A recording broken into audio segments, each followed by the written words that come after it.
I need to fix my team because...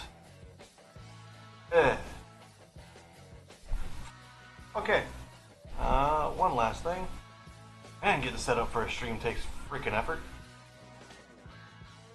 I don't realize quite how much effort. So you start like trying to come up with what you call it, the format, right? The minimum who's you what's it's. I can't even words. Anyway, we're back in the shop, folks. Well, just swept this damn place 4 days ago. Okay, maybe it was 8 days. No, it's probably 2 weeks. That's fine.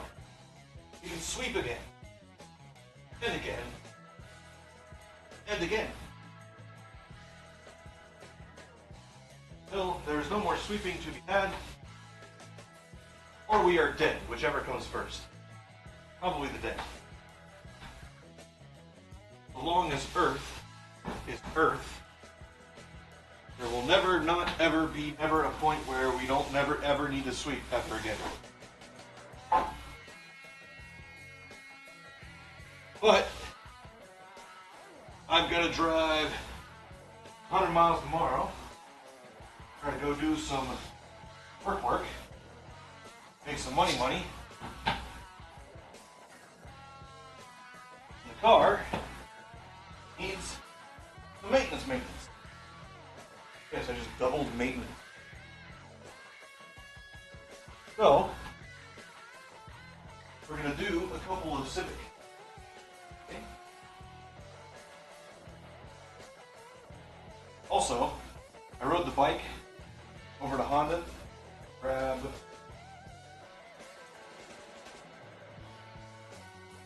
good stuff on the manual transmission oil. This is the good stuff right here. I'll tell you what, boy. So, transmission takes 2 quarts. That I've got a little pumperoo on the bottle over there. Got another full bottle right beside it. Somehow I ended up with a bottle of manual transmission. No idea how that happened, really. But that means I only had to buy one today. Good. Also got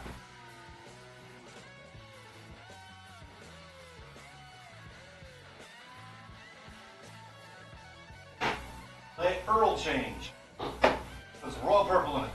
Normally do Mobile 1, but the Royal Purple is on sale and was $1 cheaper than Mobile 1. One Royal Purple. I always put a basic Wix filter on there. I trust the name Wix far more than I trust the name Fram or STP or any of the off brands. So,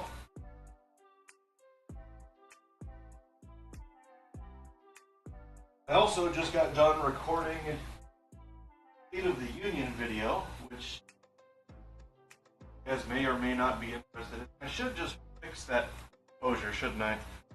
Point you guys down a little bit, and at the flourish, and then I'm going to.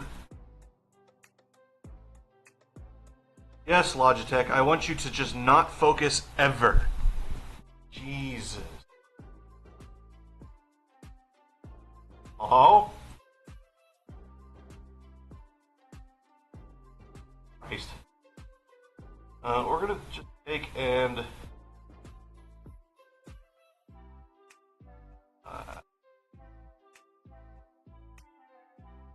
don't know that I want it that. I want it so you can see inside the shop. So sorry for the blowing your eyeballs out and the flashbang. My apologies for that. But we're going to bring the Civic in and maybe close the door. We're probably not going to close the door. But we're going to bring the Civic in here in just a second. I've got to sweep up a little bit.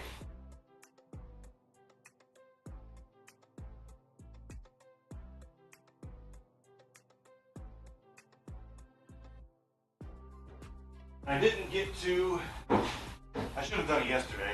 I didn't get to the lawnmower, which Colin's going to yell at me about. That's fine.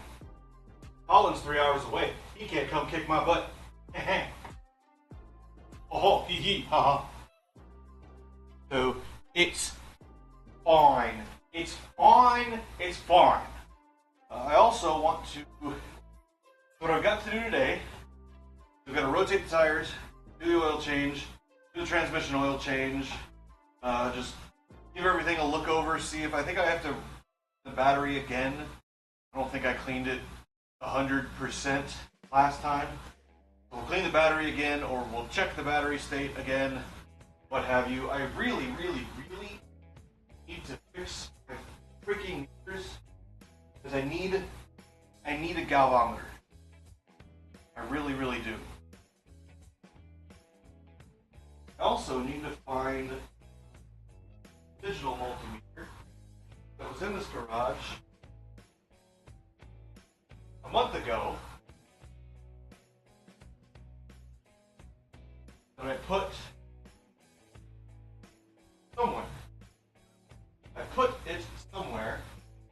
Now it is question mark. No idea where it's at. I was also going to do a thing to the AC, but I did a temporary fix, and I kind of want to see. I need to do a long trip. Now, if it is sufficient, so I'm going to leave it for now. Next weekend, I will render it. I also have to replace a corner marker. Driver front, I like to go out every once or so. I blame vibration. Body vibrates a lot because the suspension's stiff. Mounting it, a lot of vibration directly into the body.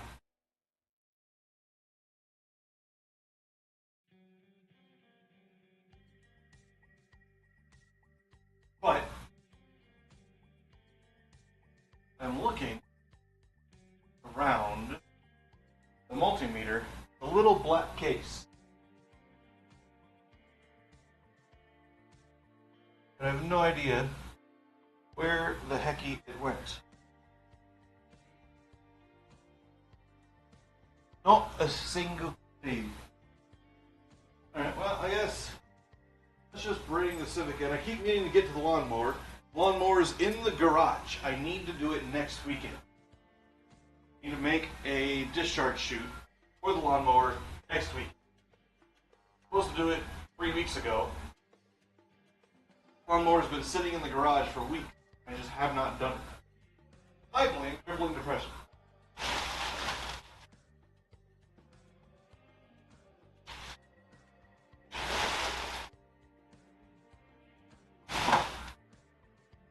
No idea.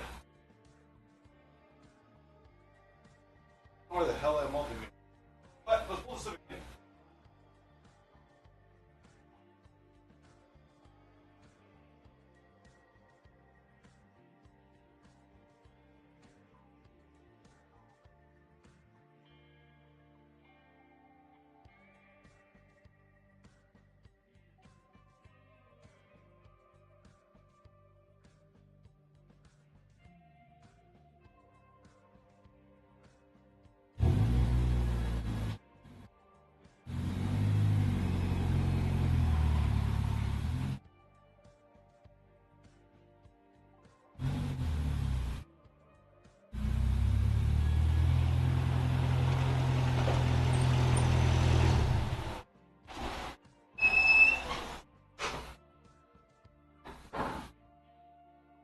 Also need to print a replacement bracket for the window because one of the little plastic bracket things in the front glass broke. Lily! Lily! What you doing? How's it going? Yes, car stuff. We do oil change, transmission oil change, rotation. I need to double check the tune. I don't know if that's going to happen on stream right now. I need to double check the tune.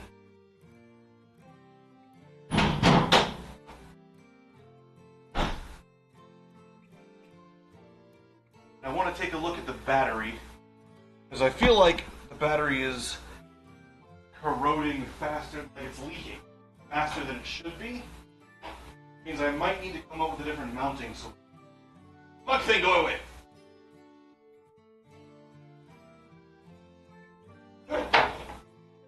Ah yes, Honda. The people, they're like, hey, people want to work on this car, so let's make it so the hood can go up far enough to pull the damn engine out without having to remove the hood. Thanks, Honda. You guys are amazing. As opposed to Chevy, it goes up just high enough that a little person doesn't hit their hood on the hood whenever they're working. Oh.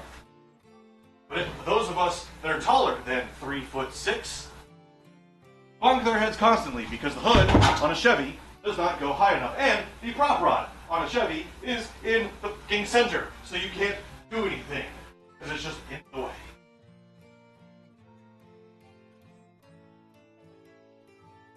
Don't worry, Lily, we'll convert you yet.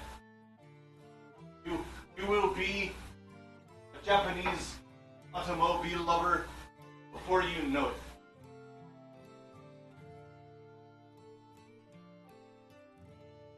Trust me.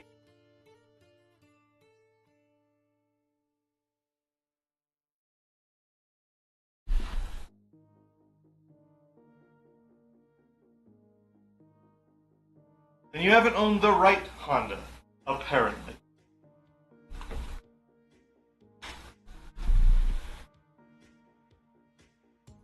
And I want to do the transmission first. I want to see if there's metal chunks in it. So, I don't know. Should I take the camera down, underneath, inside, etc., etc.? Show the stream where bolts are? Like, is that... I don't know that that needs to be a thing. Righty. Why form make you thing on my deck?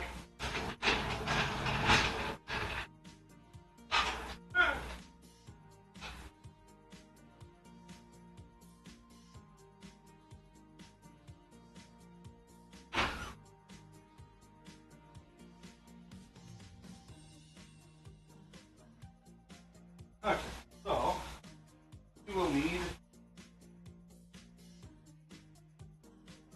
full filter, full bag. Well, that's why.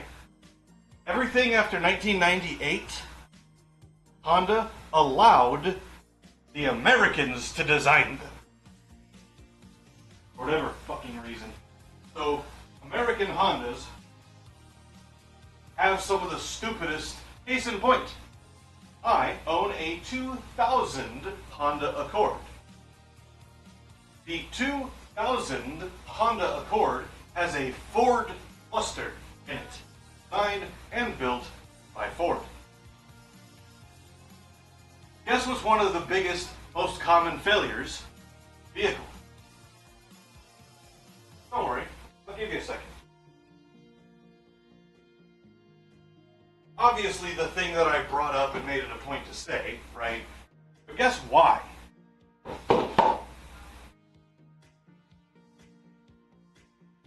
Now, 2000 Accord is junk. Garbage. I hate that piece. The AC works, but it's got that fucking auto AC crap. So it unless you put it full AC or full hot, it just stays at 80 degrees all the damn time. It doesn't work. They never have, and they never will. I don't care who builds them. I don't care if it's a Maserati. I don't care if it's a Maybach. I don't care if it's a Rolls Royce. It doesn't work. Give me a manual freaking slider or rotary dial that I can choose the temperature that I want coming out of the vents on my face.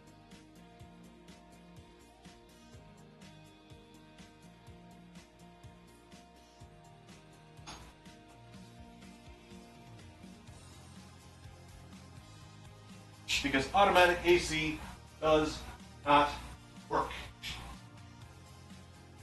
Oh no! One day made a short socket. Actually, think about it. I need 2 wrenches. I always forget. Always forget. So, 21, 17. Pull the ball. Yeah, but did it have a number on the dash when you spun the dials? 60, 70, 80, blah, blah, blah, blah, blah.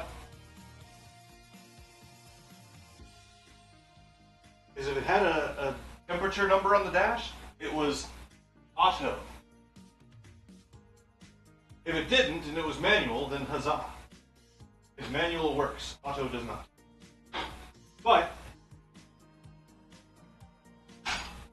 one of the most common points of failure on the 2000 Accords, the 2004 Accords. Good, manual. Manual climate controls are the way to go. Manual transmission, no ABS, no traction control. All of that stuff makes people worse operators. The whole point of being in the vehicle is to operate it. That's the point of it. Also, Logitech, you're underexposed. Thank you. So we need to do drain bolt. I don't remember what size the drain bolt is. I believe it is ratchet. Yep. Ratchet square end. Easy peasy. One of these guys right here. Boy.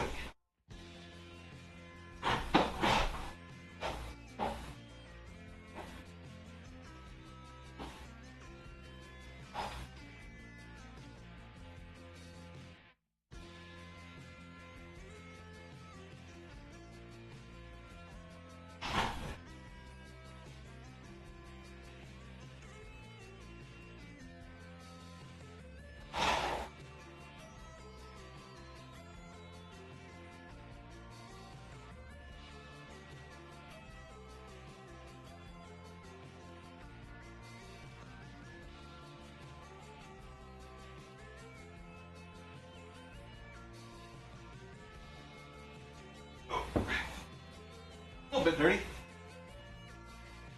Okay. Back it up, drain it out, which I should have gotten it hot beforehand, honestly.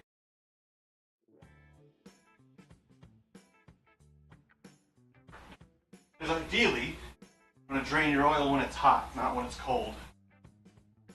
Oh, but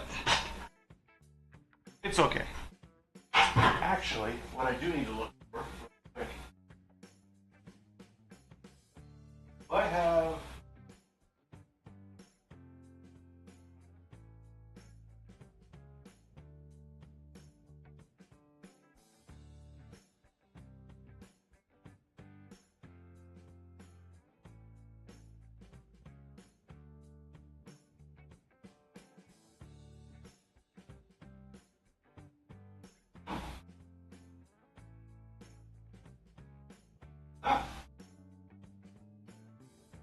okay, so we're going to drain the transmission, then we're going to warm the engine up. We're going to flush the engine. The engine is a bit dirty. No, ABS is terrible. Traction control is terrible. Period.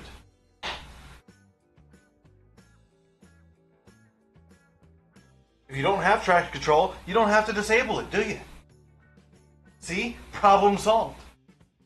Mirrors that point at the ground when you're backing up. No, asshole, I'm trying to see the car behind me. Quit moving my damn mirror. The stupid little lights because of the sonar that they stick on cars. Well, radar, I guess, technically. You couldn't do sonar. But the little lights they put in mirrors. Oh, there's a car there. People think that is when it's safe to get in front of somebody. No, stupid. That just means you're not going to physically contact them. Use your damn mirrors. Get rid of those lights. You don't need them. They're stupid. They're a bad idea. The people that they're trying to help are the same people that do not need those devices because they're already bad enough drivers. Adding these devices are just making them worse. It's infuriating. I also need to build a front brace, but I want to brace it because this thing doesn't do anything. You know why this is in here?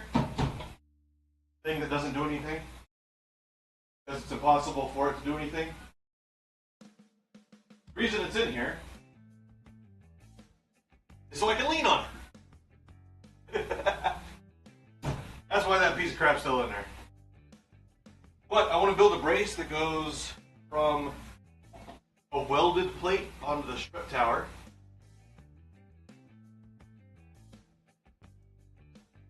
back to the firewall and over to the other strut tower. This side's going to be the harder side to deal with, just because, like, to do it, I actually have to pull the engine out to weld all the crap in there. So that's a later project. No, but the Cobalt has plenty of other things that are incredibly dumb, like GM stamping all over it, and engine technology that's 80 years old. Actually, it's 100 years old now. GM and their 100-year-old engine technology. Why does everybody want to LS? The LS sucks. Stock, they're like, what, 280 horses? For a V8? You have to build them to do anything with them, and then you have to tune them. Unless we're talking about the newer ones.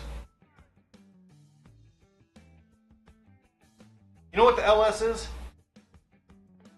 The LS is to cars what Intel is to overclocking. Will it do a thing? Sure. Is it fun and inventive and innovative and interesting to do the thing? Fuck no. It's a slap in and go. It's boring. It's boring. You have a Cobalt, okay? A Cobalt. What can you do? I'm all about being purist, right? So if you're gonna stick with the fucking Cobalt, making sicky noises. If you're gonna stick with the Cobalt, why not stick a Detroit in it? GM used Detroit engines. Stick a Detroit in it.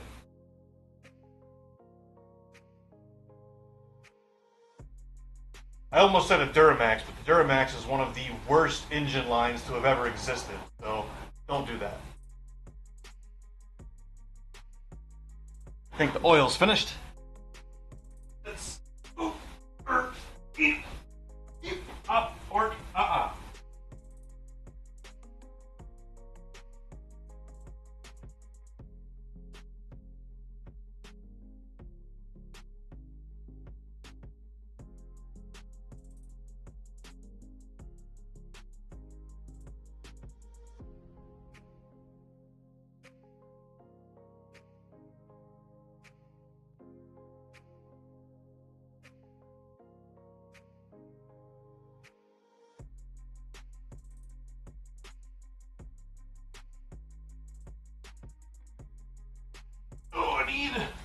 I need a rag. Stupid. Didn't bring a rag with me.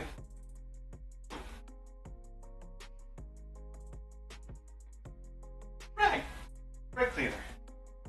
Nom nom nom nom nom nom. Pour them up.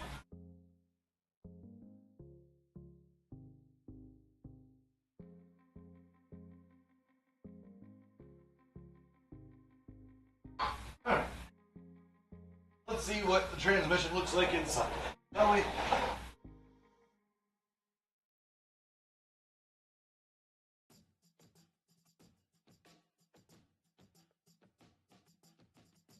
messy? Get the camera over there. I don't know if it'll come up on the camera easily or nicely. Oh yeah. So, you see the bubbling, that is the brake cleaner that I sprayed to clean the bottom of the transmission off, but what we're looking for, these little sparklies, right? And you're gonna get sparklies no matter what. It's a machine, it's made of metal, you're gonna get sparklies. It happens. What we're looking for is an abnormal amount of sparklies, which it does not appear to be the case.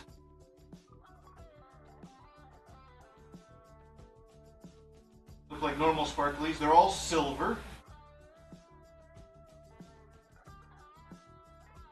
Keeping in mind also that this transmission is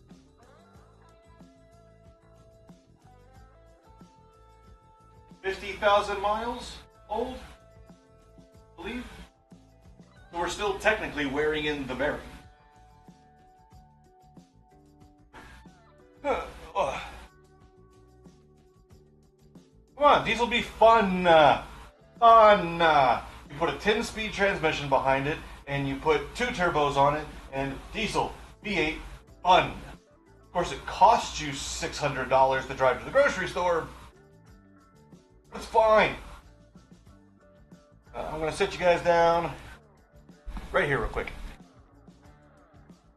How about that? No! 36, no! That is one of the junkest engines ever made. Come on. Yep, don't see no chunks. I was about to say that too, before I got distracted. Don't see no chunks, but we also, I'm pointing at the tripod like there's a fucking camera on it. We also take our handy dandy Magneto over here. We clean him off because he's got some crap on him. He's got a little bit of schmutz.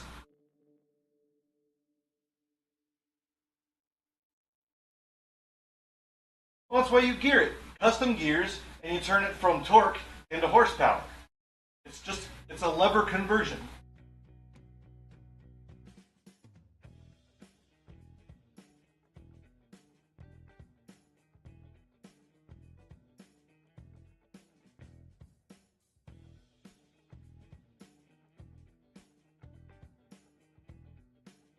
Alright, what have we got for steel?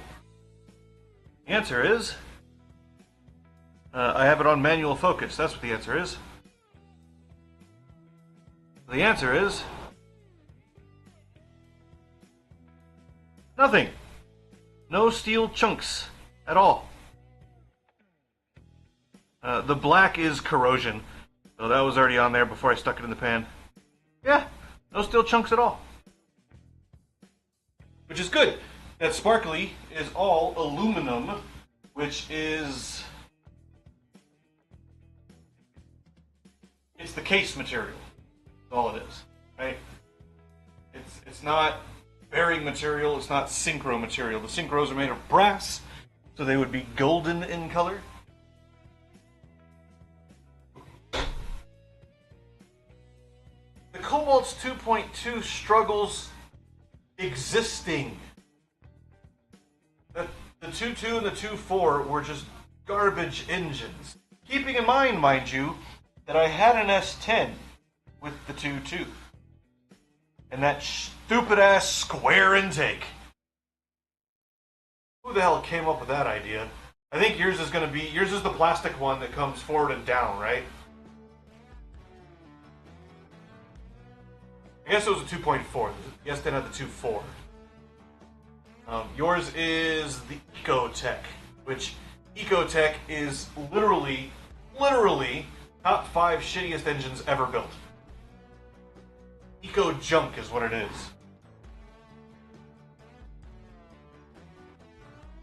I hate those engines so much. So much I hate those engines. Okay, we are going to start the Civic, let it idle while I do the rotation. Put you guys back on le tripod. Where's Lemmy? I need to rate my French accent.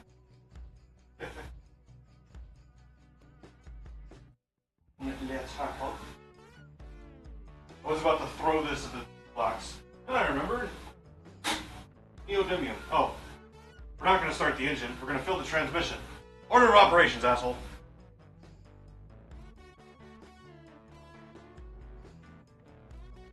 Yeah, and for what? What are they, 120 horses? 140 horses stock? Like, they're just miserable, miserable hunks of crap.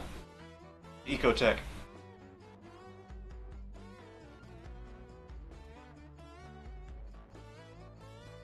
Tell you what, if you're dead set on sticking with GM, which before you ever get the money to drop any engine in it, I'm gonna convert you. We're gonna go Honda or Toyota, okay? We're gonna convert you. But if you're dead set on sticking with GM, what you do is good luck finding one in decent shape. You're gonna have to rebuild it. But go grab the 3.8 supercharged. Those actually were not terrible engines. You need to put a cam in it. You need to tune it. You need to put high compression pistons in it to get any kind of actual usefulness out of it. Take it from, I think they're 8.2 to 1 or 8.4 to 1 engines, and then they supercharge it, bring that up to like 15 to 1 dynamic compression. What you really want is 17 or 18 to 1 compression ratio, dynamic compression ratio. So take and put slightly taller pistons in it to bring you up to 9 to 1 static. And then rebuild the supercharger, new bearings, polish up the rotors or screws, I think. It's a screw type. No, not a screw type, it's a roots. Pretty sure it's a roots.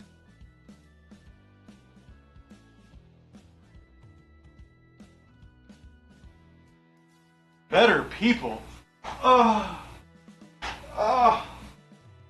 It stings. The pain. I tell you what, there ain't no better people in the universe than me. I am the best people that have ever existed.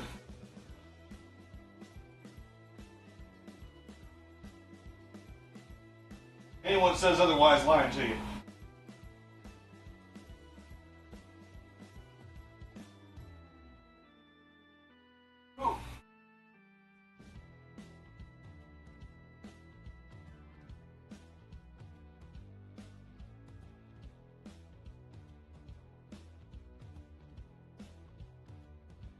Probably put the drip pan back under there for when it gets full and it doesn't spill all over the damn floor. Not that drip. This drip pan. Look, another clean drip pan. Why do I have clean drip pans? What's going on here? Loud noise.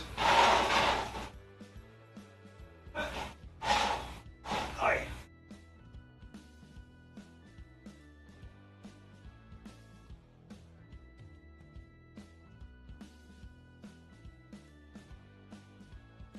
You know, you say that, but all I'm hearing is excuses.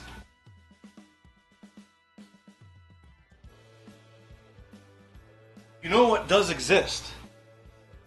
You know what does exist, right?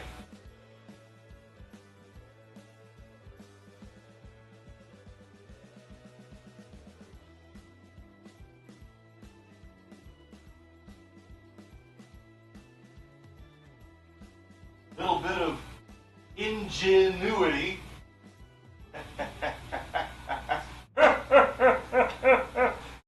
You can make anything happen.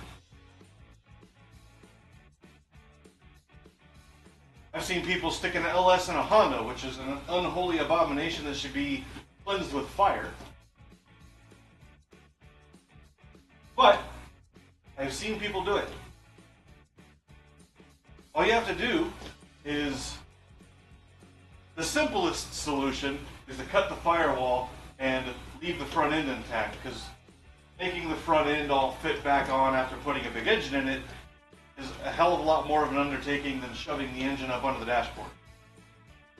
Also, if you're shoving a bigger engine in it, you need to make sure that the bulk of the weight of the engine sits on or behind the front axle. Otherwise, you're going to get massive, massive understeer, which is terrifying.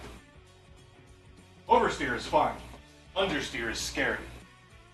I'm sure you've seen that meme, right? Where it's oversteer is where the passenger gets scared. Understeer is where the driver gets scared.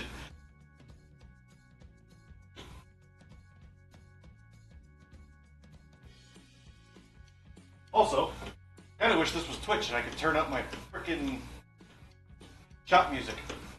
We could listen to shop music. Granted, music through the microphone would not be the way to go because, well, then I couldn't separate the audio tracks.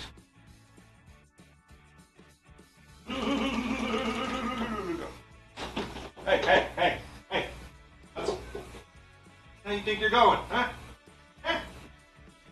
Oh. If I wanted you to fall on the ground, I would have told you to fall on the ground. Got low. Tube come out of the transmission, spill oil everywhere. More shit I gotta clean up, asshole.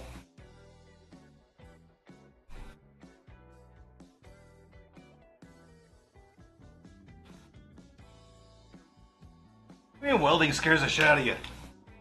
You know what? Here in a minute, I'll show you a thing. Yeah. He has done that 2 or 3 times.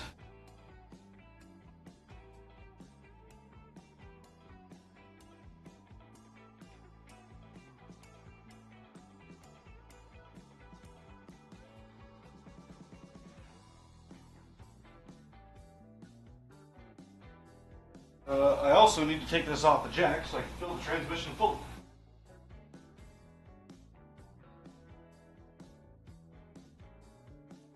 I don't remember the total capacity though, so stand by. I'm going to check the book.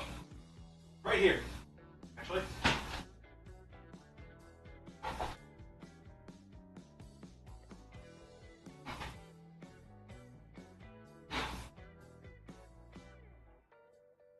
The book.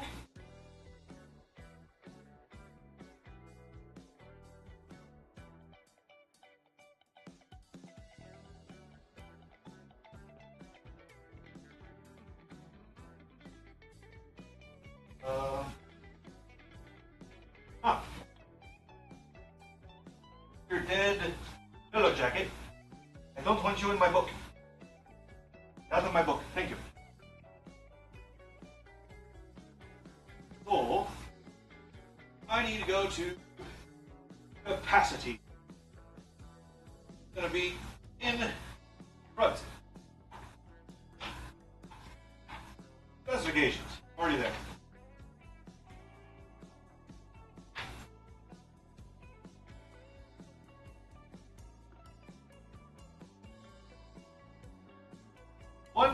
.8 quarts. Liters. 1.8 liters. Real man measurement. Okay. Colin. You might want to stick around. I had an idea. I want to do a thing you might be interested in.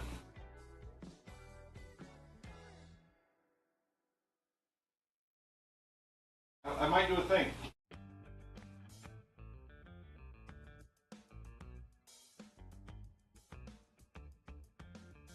What in the world?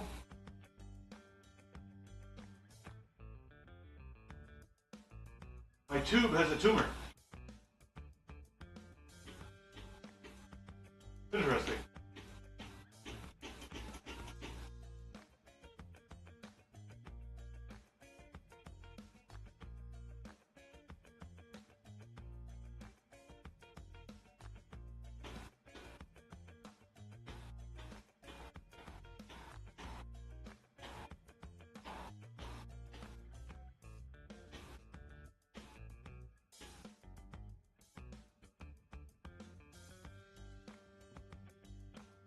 I need to replace this tube. I think I have some over there somewhere. I don't know, that's fine.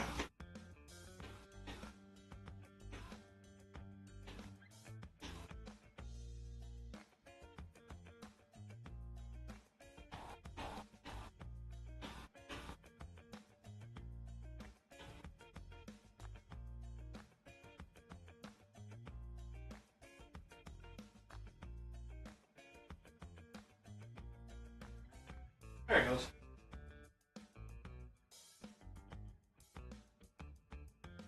Do it, bottle. Douche nozzle. Okay.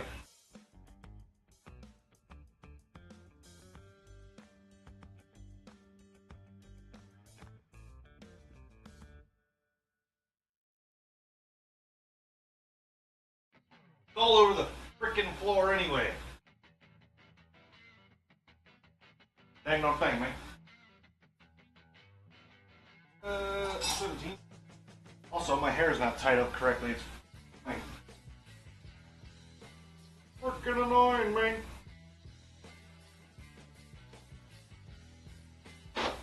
There we are.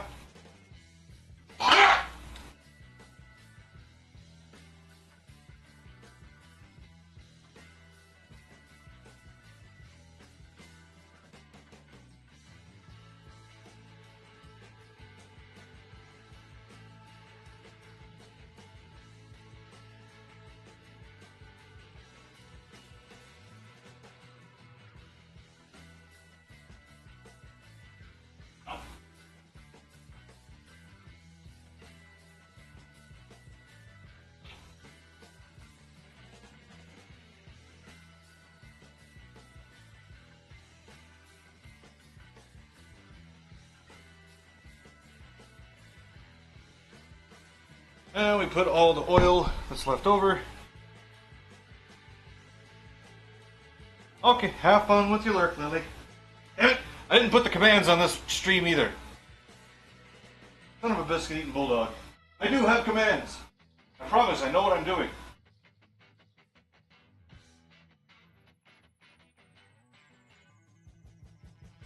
Yes, a thing. I had an idea. With my brain and everything.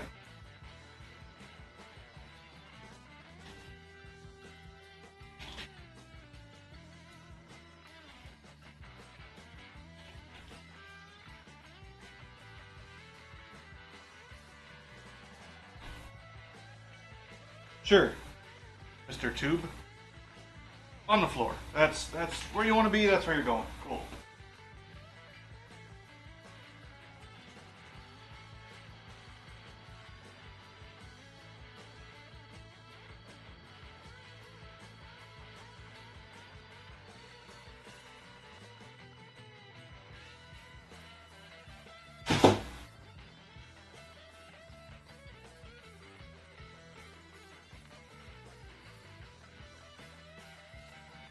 $310 milliliters.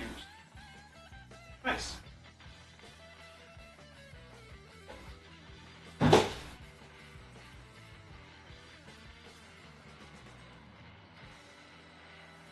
Okay. Now the transmission is full and clean. Let's empty the oil real quick.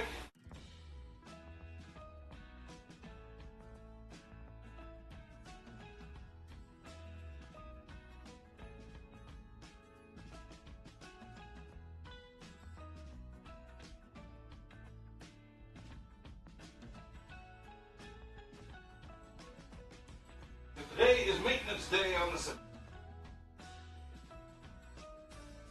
Got trip pans are stupid. So we're gonna put handles in the side, so the side of your pan straight. So it's deep all over the place.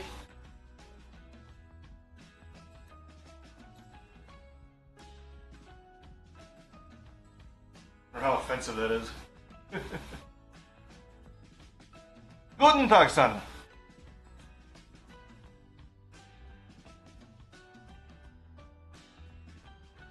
No, sometimes I do wonder if I know what I'm doing or not.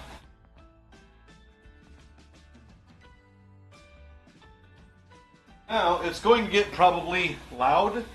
We're going to start the Civic and let the engine warm up to full operating temperature, which I might, could have, should have done before I did all this, but by the time I got to the engine, well, I guess I could have done the engine first, I suppose. Im dill e unregardless. We're going to warm the engine up, so apologies if it is too loud. I don't think it will be. It idles pretty quiet.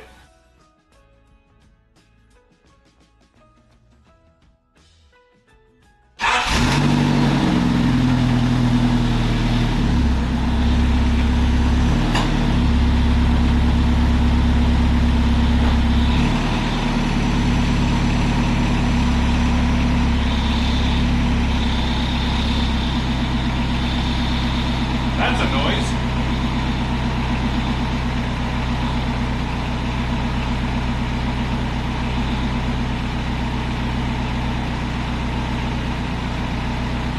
I don't know if you guys can hear that or not. There was like a weird chirping. I don't know what the hell the weird chirping was. Also, if the audio is too loud, I can turn it down while the engine's running. While I do the tire rotation, I don't know that I'm going to talk anyway because it's physical exertion, and you know, I'm fat and old. Also, Logitech does not want to focus on that outer edge, does it? But we got to warm the engine up until the fan turns on. Once the fan turns on, we're going to stick that guy in there and run it for 5 minutes.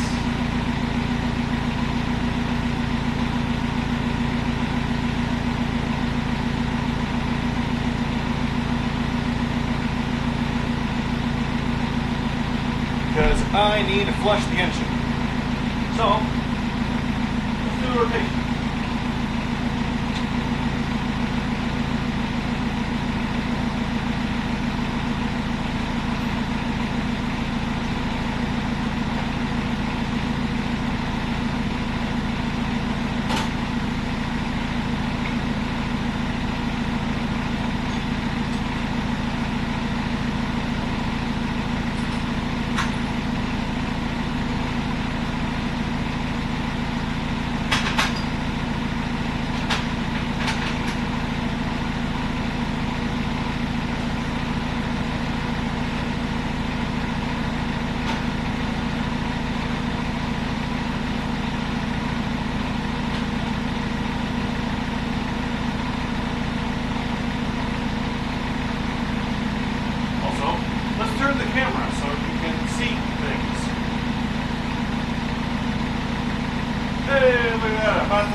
Really, really light, actually. I'm going to measure these and see what they actually weigh, and see if I can't compare that to the factory tires and wheels, which I think I still have in storage.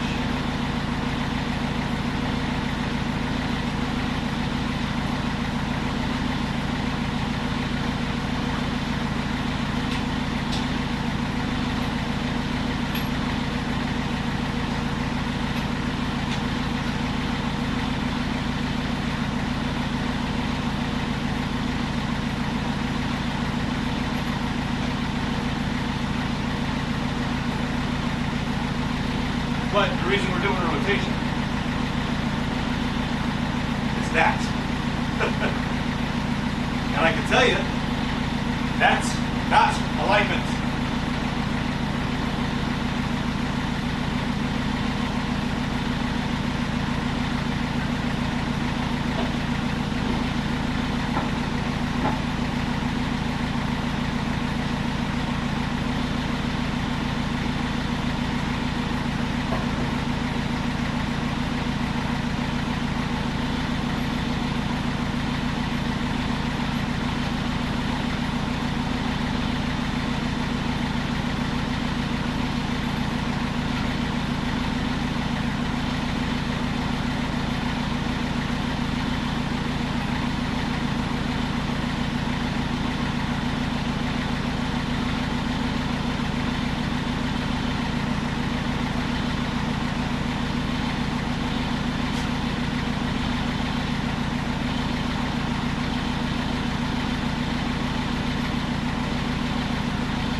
I'm done exerting myself and I can speak freely again, and we shut the engine off and we let the oil drain, I'll explain to you what it is.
Going to get my handy dandy twerk wrench.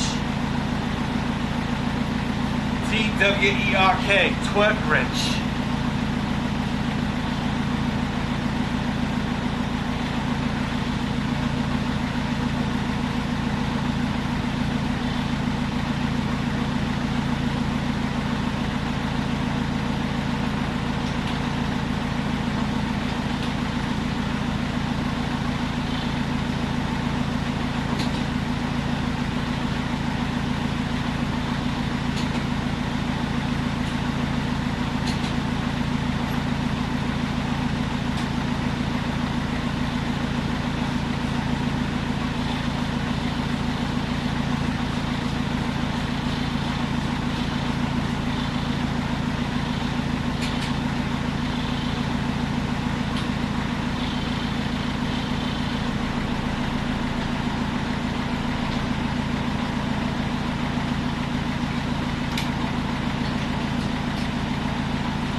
The other side. And now for something completely different.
ignore this tire, it is brand new.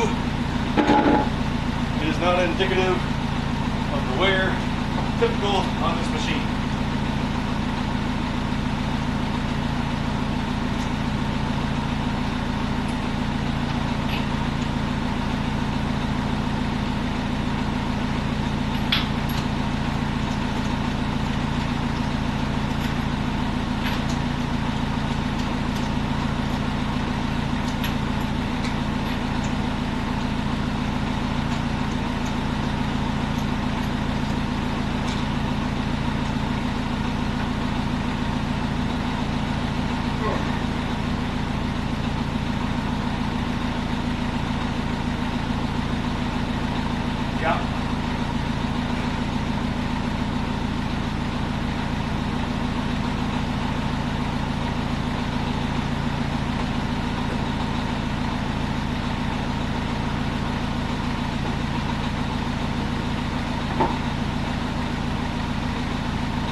Alright, fan come on. Just as I get done with that. Thanks.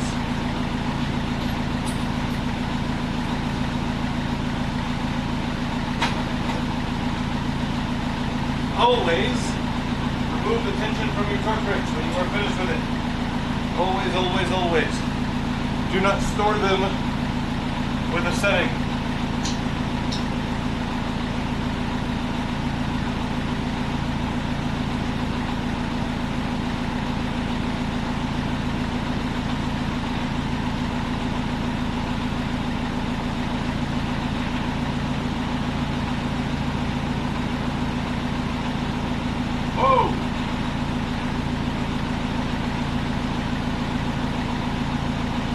I don't think that's right. There's a lot of positive pressure in my crankcase.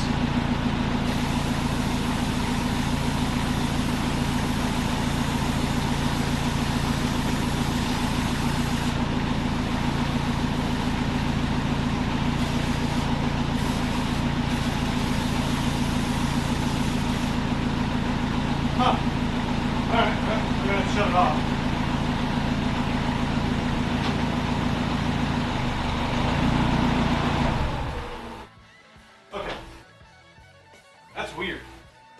There should not be that much pressure inside the crankcase. As I tried to pour the engine flush, it just like blew it all out all over the place. I bet you that's some of my idle problems.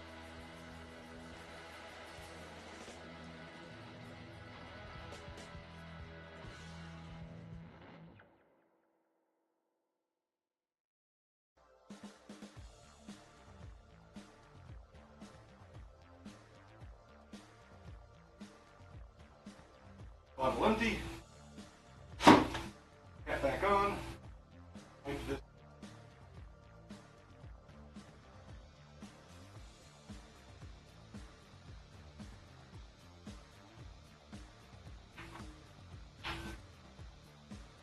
Start engine.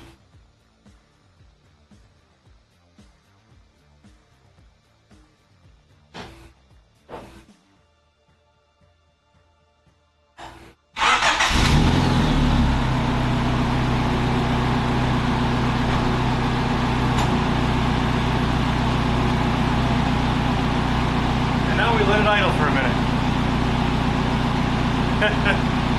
Yeah, I do kind of like the front end looks like it's grinning at you. Goofy ass grin.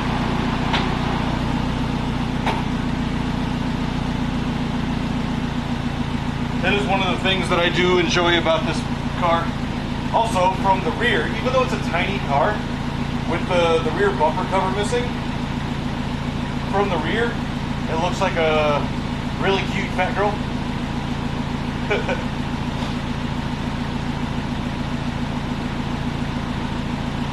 So while we wait for that, which way are we drinking?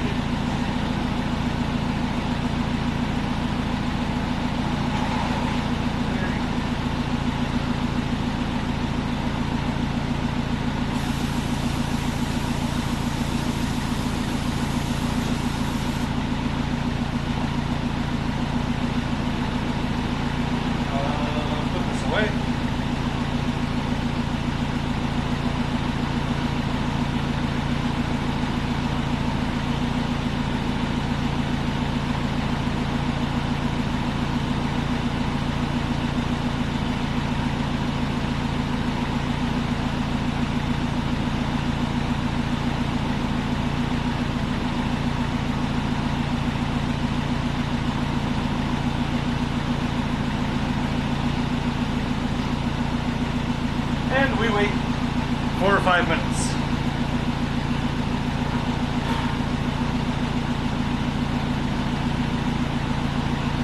So,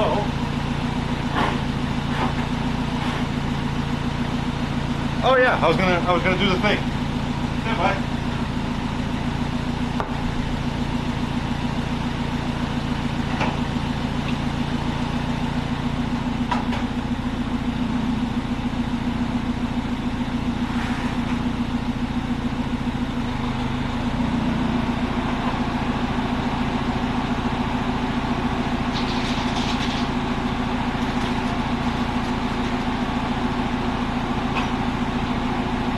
Give me just a second, I'll be right back.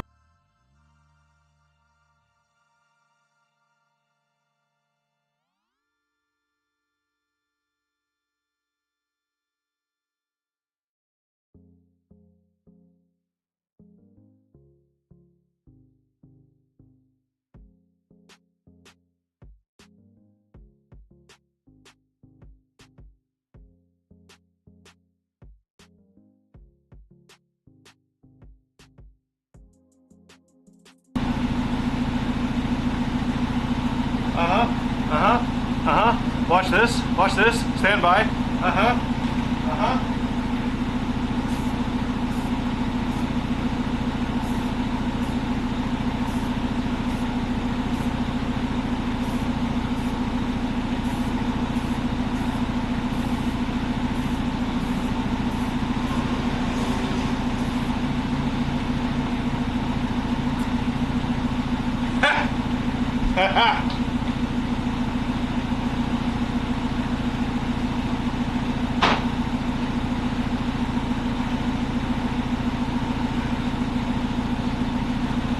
There you go, it's not rusty anymore.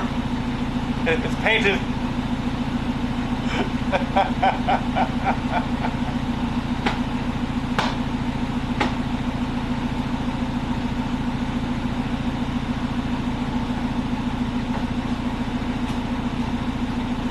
knee slapper out there.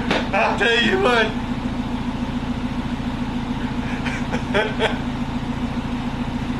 I've been wanting to do that for like 4 months. Like, I was laying in bed one night and I was like, I have a great idea. In honor of my first viewer or subscriber that was not somebody that I knew personally. There you go. Immortalized until it wears off. Because it's on top of rust, so it will come off like the next time it rains or something.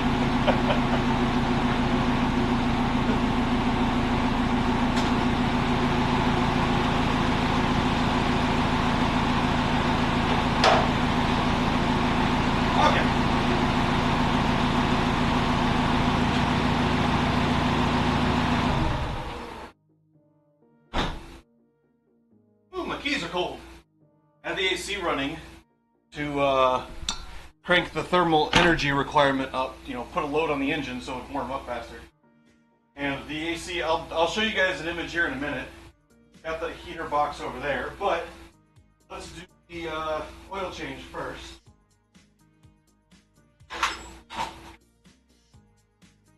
Fourteen, where's my 14?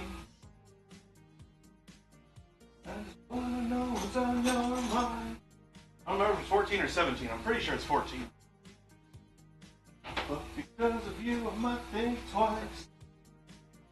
Yeah. Alright, so filter first.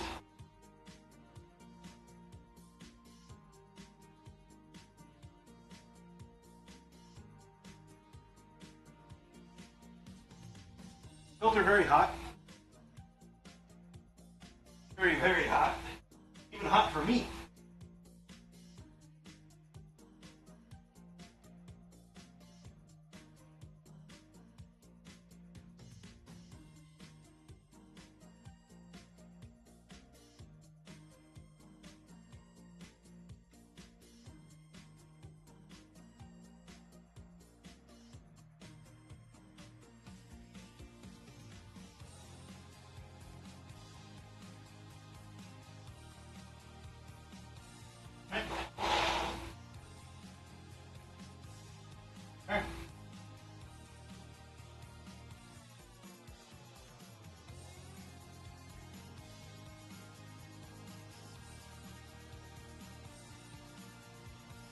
Those are very, very hot. Man.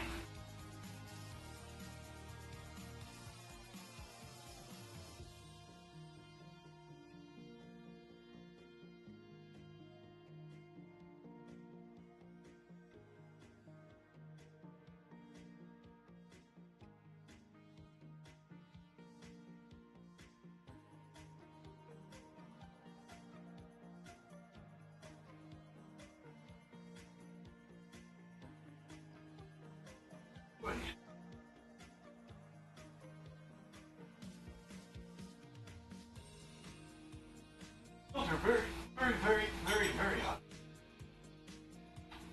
It is, in fact, 17.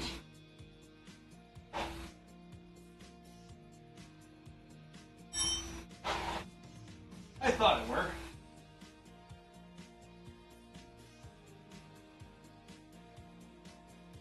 Oil, very, very hot. Ugh. And very, very brown. And crush washer has one use on it. We'll get one more use out of the crush washer before we have to replace it. I've got spares. I'll be over to the laptop in just a second to read chat.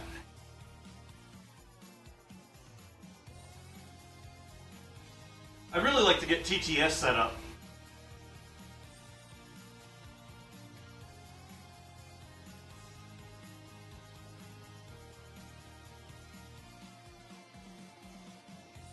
Tell me sorry you're late. You were streaming. Tell me you're sorry you're late when you're doing your own stuff. Yeah, it doesn't work that way. You can do quote-unquote manual raids, which is you tell your chat, hey, we're going to go raid over here on the other platform, and then everybody just comes over with, you know, copy and paste the raid message, which the emotes don't transfer, so you can't use Twitch emotes on YouTube. And I have thought about doing manual raids from YouTube over to Twitch. So maybe we can try that today. If you guys are down for that, we can figure out somebody that's going. Lily's going, which means Jake and Tanaka, you guys must be done. If I've got a Lily open.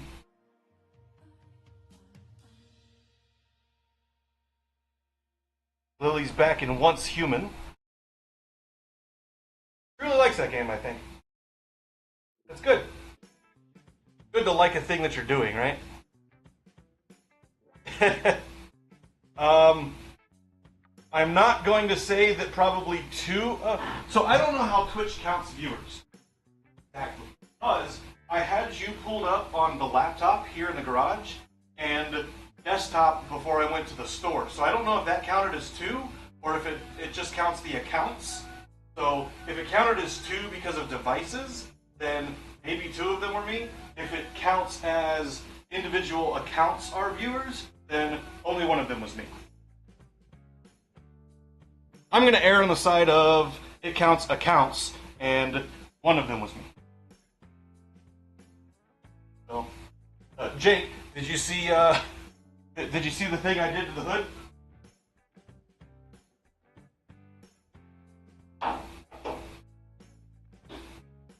Just because this is Colin's favorite part of my car. Huh? Huh? Huh?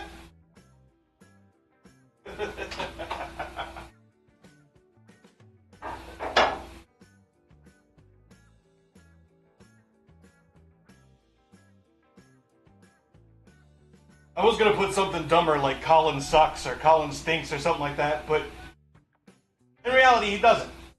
Colin's a cool dude, so you know I don't want to alienate people if I can avoid it. I mean, if I do because I'm just being me, well then, for you too, have fun. But like, you know, I'm not gonna go out of my way to alienate somebody outside of, you know, joking. And this is something that's going to probably be on the hood for a few months until it wears away. So I figured I didn't want to, you know, immortalize one of my viewers that way by making fun of them in public. Which, if you were here, Colin, I absolutely would do. We'd go to Walmart and be like, this guy. Totally something I would do. But, you know, oh! I was going to tell you guys about the tire wear. Jake, I don't know if you saw... I don't think you saw the tire wear. I think I was done. So I wouldn't be upset about something on the roof because I've already destroyed the roof paint doing heat tests, which see if you can see it in the camera, shall we? I took a heat gun to the roof in a bunch of spots when I was doing experiments for the thermal insulation. So I can't see the laptop, so I can't see if you guys can see or not, but the camera's trying to unplug itself. Right there, that's a spot that I damaged with the gun. There's a spot over there somewhere that I damaged with the gun. So, like, I would not be opposed to doing something on the roof. That's funny, honestly. But the rest of the car, so I've never been a fan of multicolored Hondas. Because guys, they damage their panels, they go to the junkyard, they get whatever panel is at the junkyard, and then that's just what's on their car.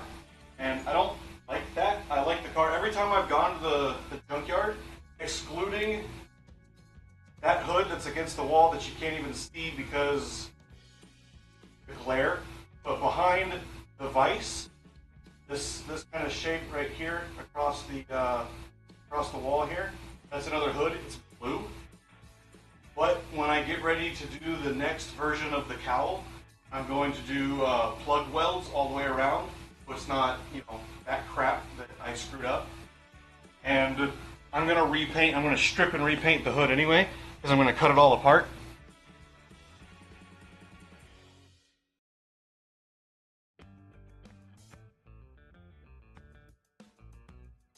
past my house. You should have stopped by. Should have brought it by. We could have done, I don't know, on-stream checkup or some kind of thing. I don't know. Yeah, tools on the other side of me.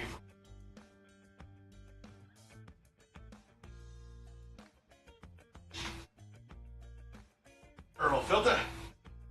Let's put the Earl filter in. Ugh.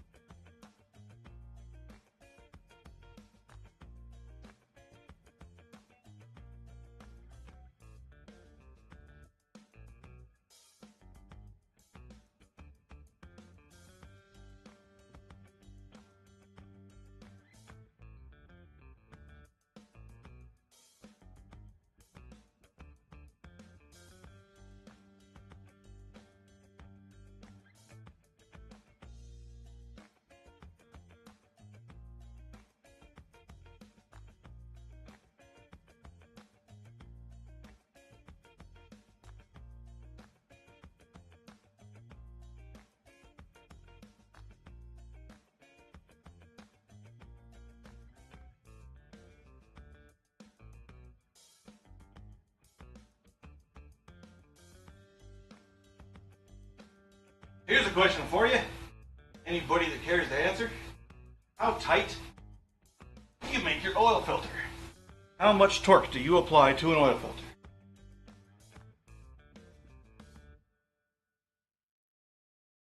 Tell you what, we'll do one better. Ooh, yeah, that's gonna be fun to tear down. Yeah, I mean, most of this weekend I wasn't really doing crap. Should have hit me up when I rode the bike out.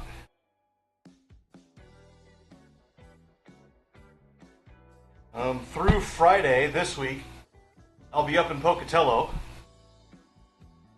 But like, you know, I'm around.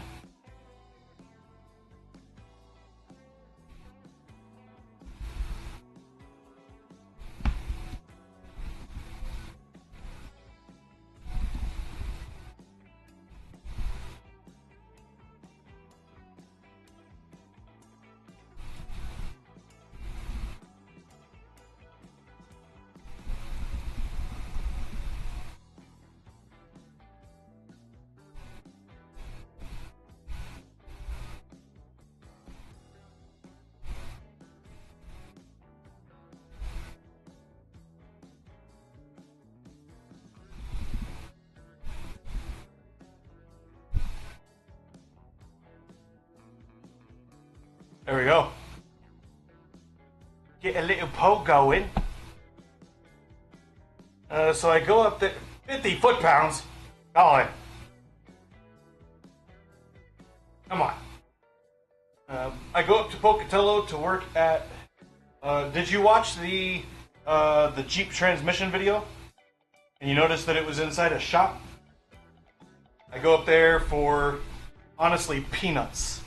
I'm doing it just to make like a teeny tiny bit of money on the side, is all it really is.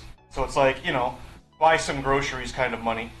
But I go up there and do work on my roommate's dad's girlfriend's house because she needs some stuff done in the house. And to provide muscle in case they need stuff moved. And then while I'm up there, I work on cars at a shop a little bit from time to time to make, you know, a little bit of money on the side. Which, again, is peanuts. In a week, at the rate that he's paying me, and the heat, the amount that I actually physically can work, I can make $400, $450 in a week, assuming there's enough there for me to do. Because the shop's already manned, it's already staffed by two guys that are there full-time that do regular old this stuff, all the maintenance and the basic shit. So I don't need to be there for that.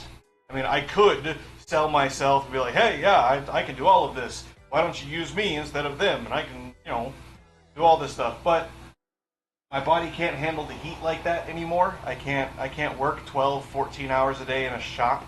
I just can't do it.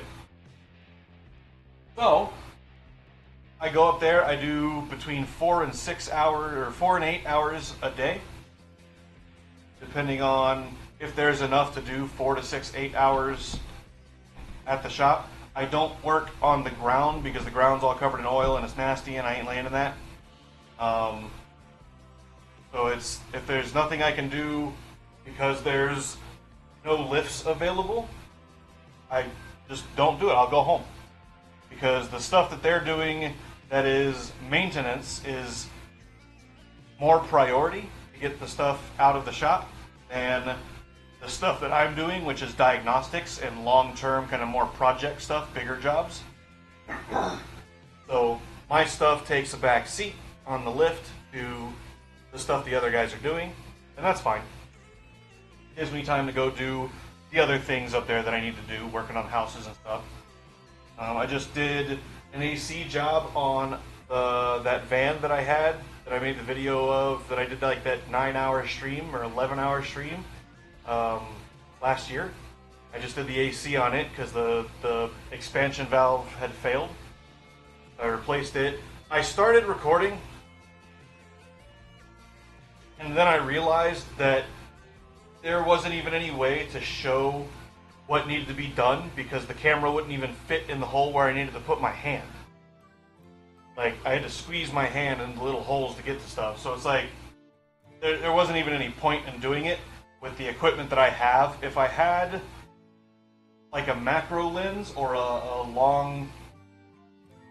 thin telephoto lens, like a small one, that would fit into some of these holes, or I could zoom in and clearly get images of some of this stuff, then I could do that. But as of yet, I don't have that. I've also recorded kind of a State of the Union video that is currently up on the desktop inside, waiting for me to edit it. I did a little bit of editing before I went to the store, got the oil for the transmission, all that I was needing for today's maintenance on the Civic. And right now we're just letting the oil and engine cleaner drip out as much as we possibly can. We're getting as much of it out as will possibly come out. Speaking of, I need to lower this side down because the drain bolt it's in the middle, but if the car's sitting at an angle, you'll not get all of the oil out. So we want to get as much out as we can. And then I wanted to talk about, after we check the pole, that I knew you guys were going to do that.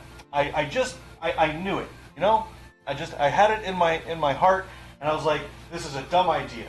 You should not do this poll, because this is a dumb idea. I already know what the people who watch me are going to say, because you're you. The answer is the third one, 12 to 18 foot-pounds, which is like hand snug and then turn it just a little bit to, quote-unquote, lock it down. But I knew you guys. I knew it. That's okay, it's funny.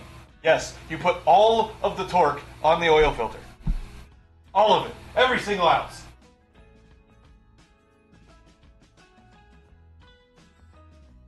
So, no, chat, you're fucking wrong. Damn it. Why do you people even watch me if you're not even gonna listen?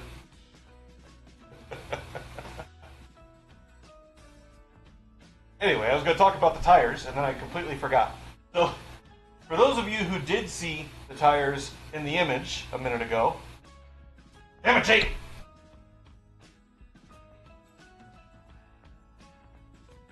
For those of you who did,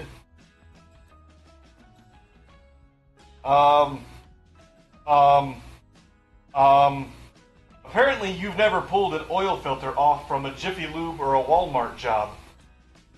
Swear to God, they use JB Weld and an air impact to put oil filters on cars. Like, you literally have to destroy the filter to get the damn thing off. It's people actually do that on real cars in the real world. I got a text message. No, I didn't. My phone is stupid. Never mind. But yeah, you torque it with your hand. That's all you do. Thermal cycling is going to tighten it down a little bit more anyway. Those was going to be half a pain to get off regardless. Unless you have a cartridge filter, which has, the little housing that you unscrew the lid, you put a new O-ring on it, you put the filter inside, and then you put the lid back on. I kind of like those, but only when they're made of metal. I don't like the plastic ones because I've broken too many of the plastic ones.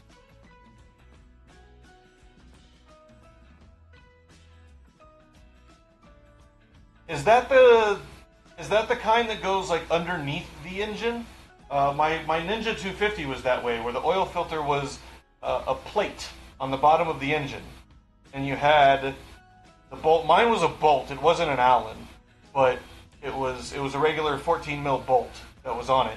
You undo the bolt, and the whole thing was a good 4 inches, or what is that? 106 millimeters in diameter. It was huge, but the filter element was a third of that. It was tiny.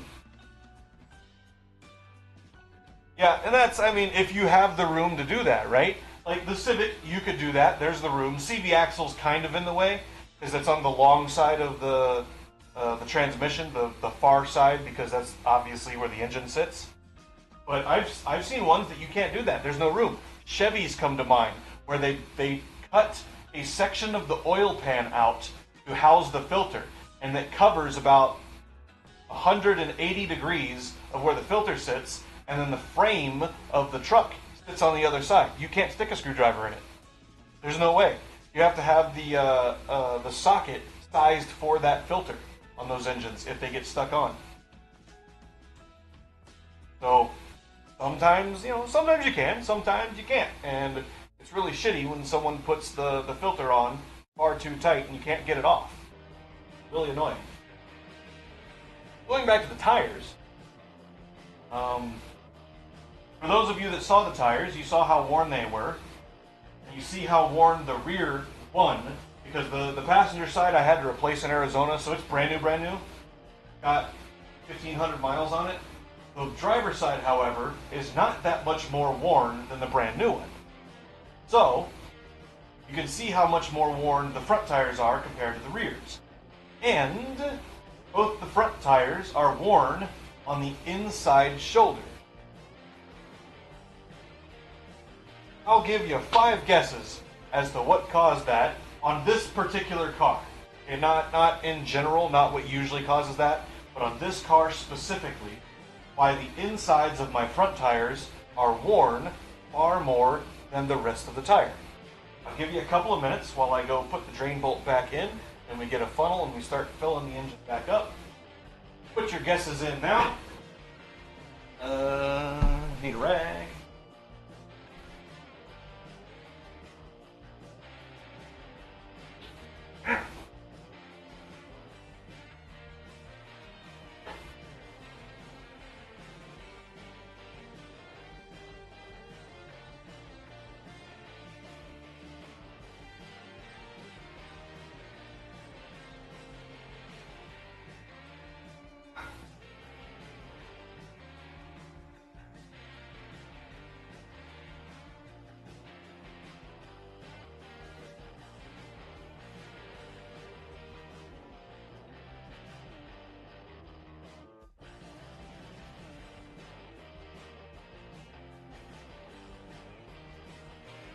And I'll give you a hint. It's probably not what you think. I suspect Jake might have some insight, given what he does on his off time.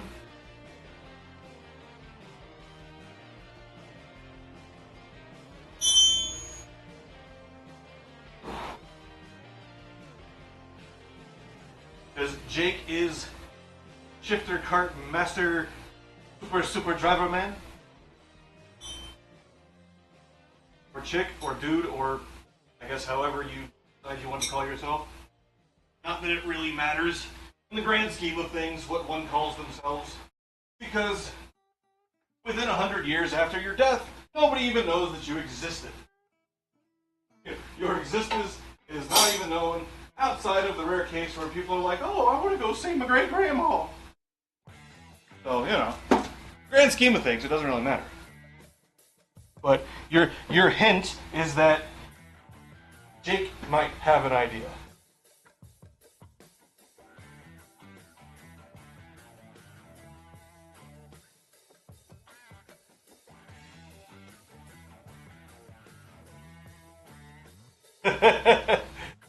You're gonna go full on Bender. Remember me. Remember me. I can see that. Totally feels like a Jake thing. So camber, yes and no, but that is not the cause of the wear. So there is a slight camber to the front wheels, but we're talking like half a degree, so not enough to wear it that drastically. But you're on the right track. I'll tell you that. On the right track.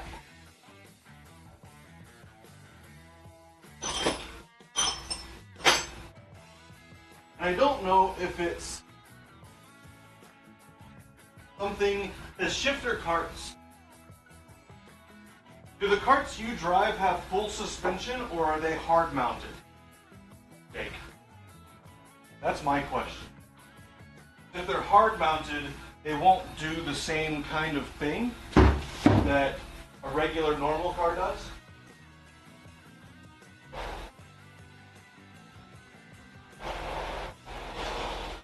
I guess we could take a look at the oil, huh?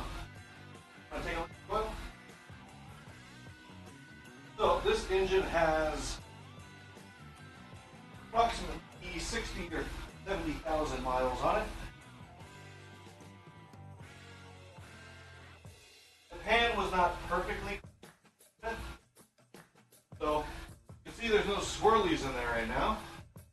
Have us a little screwdriver. Can't do this without dropping the flashlight.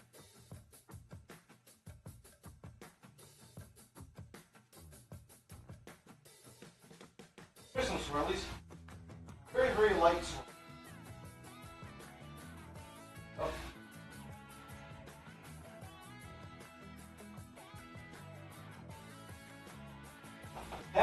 Those swirlies are very likely from the engine clean, actually. Because if you watched, it wasn't metal, it wasn't heavier, it was the same viscosity as the fluid swirly, which tells me it was probably a chemical reaction, not metal floating around. That's good. So this engine, 70,000 miles, I run the piss out of it. I regularly, so there's a mountain between here, Logan, Utah, and where I go, Pocatello, Idaho, to help some folks out. And you go up one side of the mountain and then down the other, right? It's right in between the two towns. Going up that mountain, I'm usually in third, between 70 and 80 miles an hour because the road's posted 80. So whatever I feel like doing that day, whether I want to save fuel or whether I want to just stay with traffic, whatever.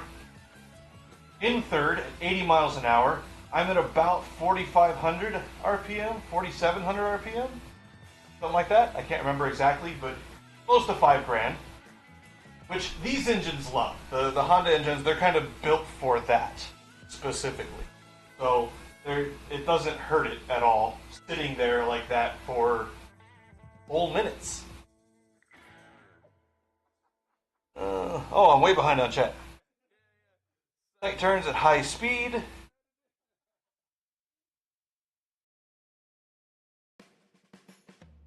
Yours are hard mounted, but still get the inner tire wear. Huge crash, like Richard Hammond style crash? I hope not. I mean, you're here, so you're alive, so that's something. Yep, wheel to wheel, yep.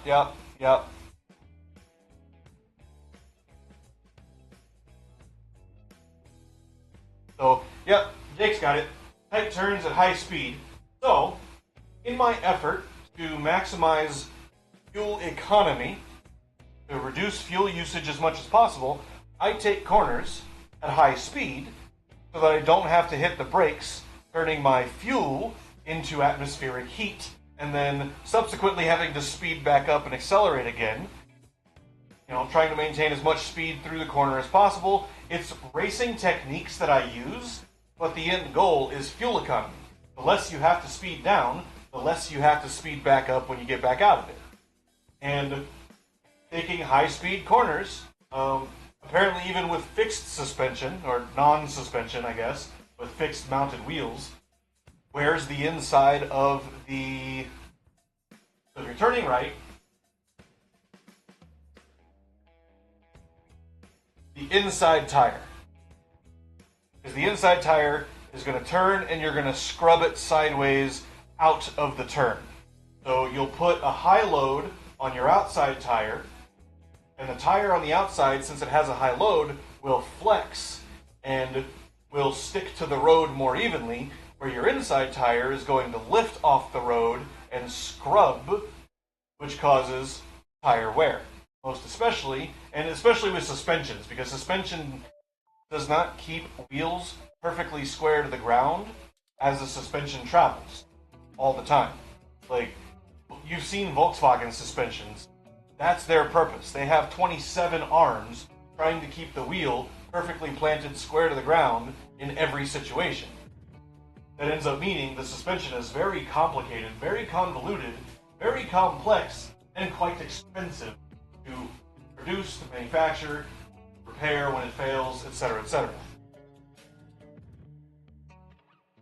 So, and yeah, I think it does happen so much faster because I do have suspension on the car. Where if the wheels were fixed, the ride would be really, really harsh, but I don't think that would wear nearly as fast. But, so I've taken this car before there's a shop in southern Arizona, in the town that I just spent 6 months in recently, beginning of this year. I take my car, anytime I'm in that town, I tell people, take your cars to D&M. They do a great job, they're good guys, and they're not going to rip you off. They are salesmen, they will try to sell to you if that's what you want them to do. But if you go in, you say, hey man, I just need this and nothing else. They're like, cool, we got you. Tire rotation, 20 bucks, done. And they get it done in 10, 15 minutes. They'll get 2 guys on it and bing, bang, boom, done. Right? So they can get it in so they get the smaller jobs out faster so they can get the money jobs in, replacing tires and wheels that much quicker so they can make the money faster. Very good business model that they have. But every time I've taken this car in there, because my suspension is not fully adjustable, but I've got adjustable camber, front and rear, adjustable toe, front and rear. And then I've got adjustable shocks, but they're like 4-way adjustable. You can't adjust rebound and compression damping. You just have settings 1, 2, 3, and 4. So it's not fully adjustable, but it can adjust the stiffness, essentially. And I've got the shocks adjusted for the weight. I think the rear is 2 and the front is 3, or the rear is 3 and the front is 4. Because there's more weight in the front, obviously. So, and they're the same shock, essentially, all the way around.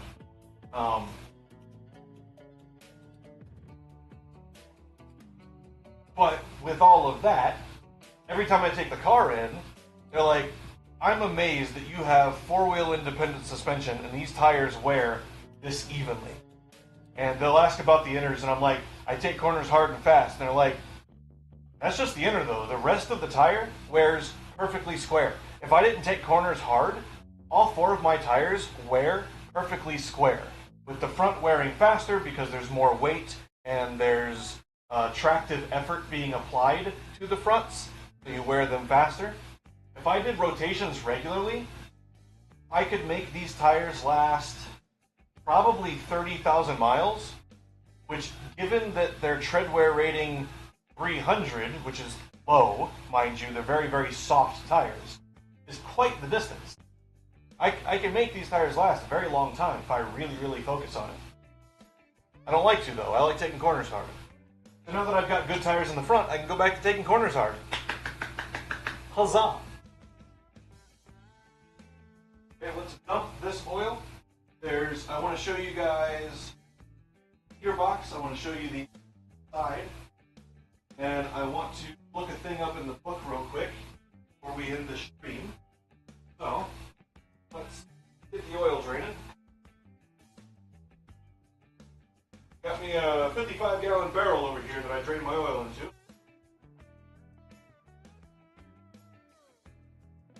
And when it gets full, I have no idea what the hell I'm going to do with it.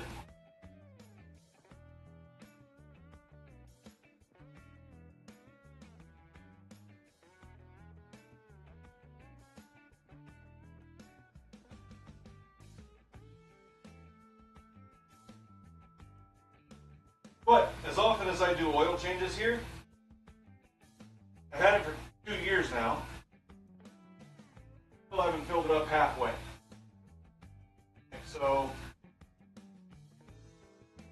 it will be quite some time before I have to worry about filling this tank up, barrel.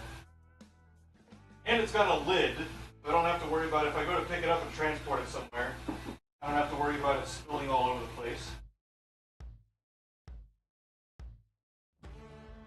But I need to go inside and wash. Oh, I gotta do this light too. So we'll do that here in a second.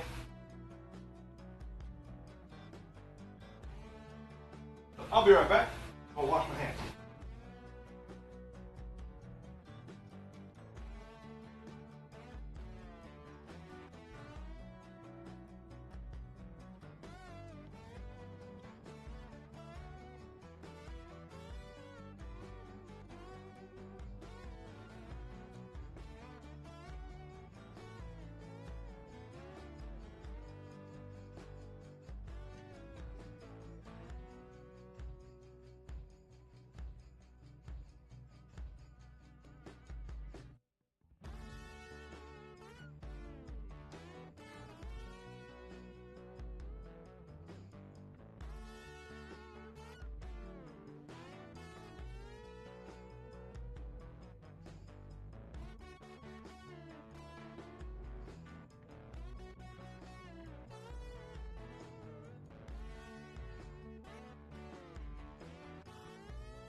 Also, oh, it's a bit thirsty. I'm going to have me some orange juice.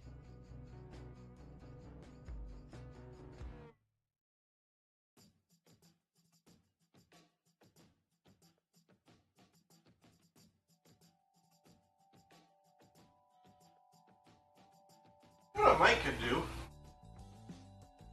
I could put the commands not only in the description of the streams and, well, I was going to say videos, but yeah, commands in a video, so the stream. But I might be able to put them in Nightbot too, and have Nightbot give me a multi-page text in chat listing all of the... Oh, orange juice wasn't a good idea. Oh. That hit my stomach really, really bad. Woo!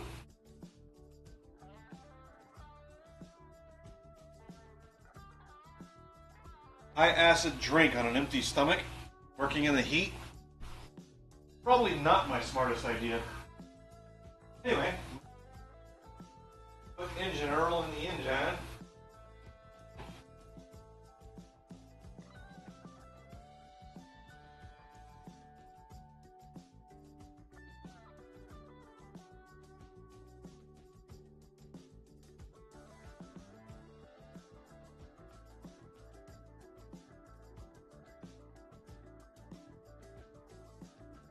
A can of brake clean is empty.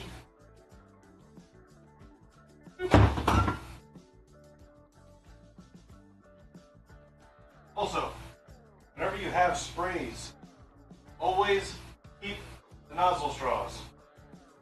All of them. Every single one you can manage. Never know when you're going to lose 5 of them in a row because your can nozzle is bad. Keep spraying them all over the thing, whatever the heck it is you're spraying. Alright. Now, we'll put in some lovely, lovely raw purple. Because this was $1 cheaper than the mobile one that I normally use.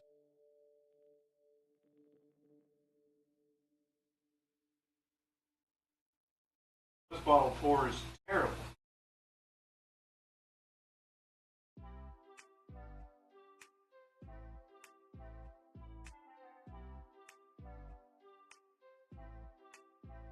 Wow.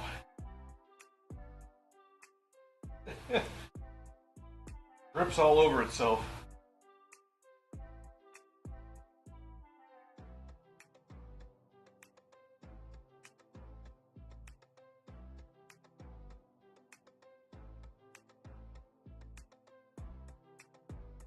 This is a 4-quart engine.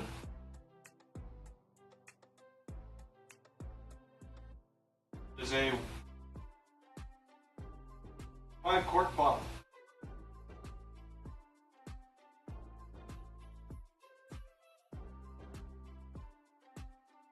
I always put 4.2. Yeah.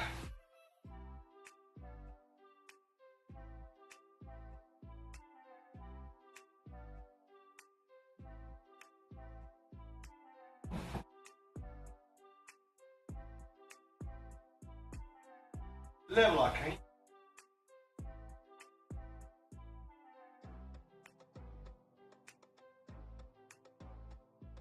All right. The reason I put 4.2 is because all engines will consume a little bit of oil, regardless of design or quality or age or wear or anything else. All engines will consume some small amount of oil. So, with 4 quarts exactly in the engine, by the time you roll around to time to change the oil, which is, for this engine, somewhere between 5,000 and 7,000 or 5,000 and 7,500 miles, which is, Jake probably has a calculator. I have a calculator. Use real units, not freedom units.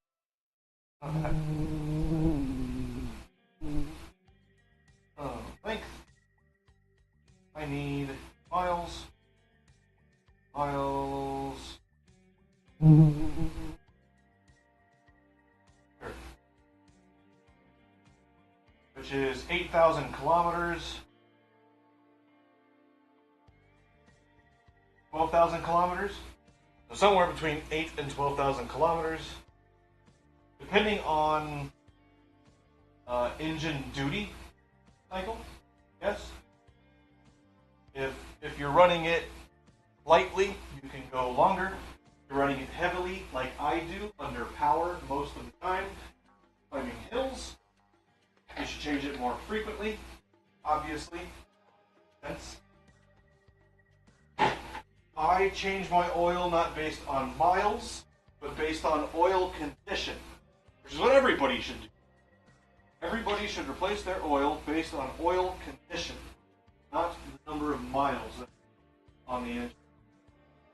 But, because here in America, we don't teach people that machinery needs to be maintained, and we don't teach people how to read their oil, which is really, really simple. They do it by miles.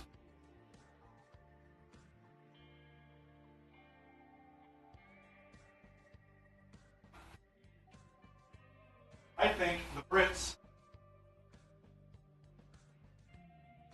have something going for them with their MOT requirements. As much as I am kind of person who believes that everybody has the right to do their own thing without interference from government whatsoever, outside of if they are hurting other people. I believe that public roads fall under that heading of hurting other people. You have a machine and you fail to maintain it simply because of your ignorance, then you are making a conscious decision to put other people in harm's way. That is not okay. Wait, what? Get LEDs. How's it out? It's not out. It can't be out. It's not out. Huh?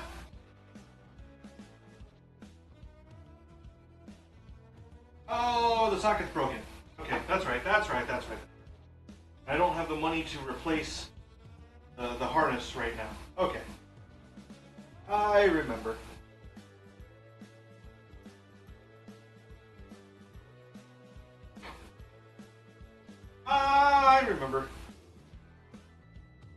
So the snappy poppy clip that holds the harness to the socket, or holds the socket to the harness, the little squeezy clip thing, it is broken. Means sometimes the harness wiggles and the pins come disconnected, and the light will shut off and it doesn't function. So, not great. But seeing it now, I remember. I need to write all this crap down somewhere. But I promised you guys I was going to show you a thing. Let me show you a thing. We're going to check the oil level first. Come here, Mr. Fly.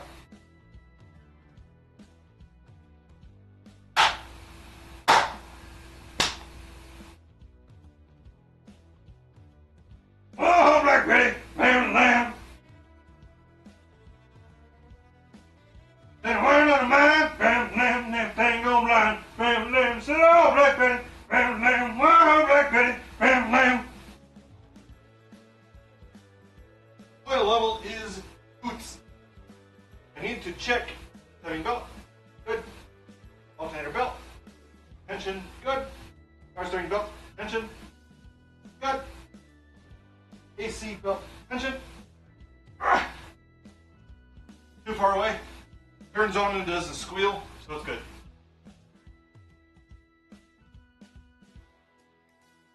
Okay. So, let me show you guys this box. This is the heater box out of a 92 to 95, technically. Oh yeah, this is the heater box out of the 92 to 95 Honda Civics. Grab my chair here, sit down, show you some things. So, the way this sits in the body is imagine I'm sitting in the car, right? Okay. We have, let's move you guys down. There we go. So imagine I'm sitting in the car, right? I should probably face the, so you're turning around looking for your laptop. Okay, so imagine I'm sitting in the car. This is US, so left-hand drive car on right-hand drive roads. Just imagine it's the opposite way if you're in opposite countries. Any countries that were under British rule tend to be right-hand drive with left-hand road, right? Literally the same exact thing. It's identical in control schema, other than it's mirrored. So when the way I like to explain it to people is when you're driving, if two cars cross the line just a little bit at the same time, the drivers will collide. Both directions, doesn't matter which way you drive your car, as left-hand drive, right-hand drive. On a two-lane road, if both the drivers cross the line at the same time, drivers will collide. Drivers will meet face to face in the collision. So, sit in the car, right? You've got your pedals, you've got your steering wheel. This box sits about right there, right? So you're driving, this box sits about right there against the firewall in the center of the car, right? And left-hand drive, right-hand drive, this box should be the same, identical. Actually, it wouldn't be, would it? No, the heater box should be. This heater box should be identical, left-hand drive to right-hand drive. Oh no, it wouldn't be, would it? It would have to be flipped, because the air inlet would be on this side. Okay, so, just imagine this video mirrored, for those of you on the other side. Anyway, it doesn't really matter for the sake of this argument, for the sake of this discussion. So you have a blower box that sits here, you have your evaporator box that sits here, your AC, and then you have this box, which is the vent heater box. Okay? So it has door inside, chooses which vents the air come out of, is this guy here, and this guy here, down here. So that guy there on the side, all of that, and this guy here chooses heater, right? This is heat, and this is the temperature door, right?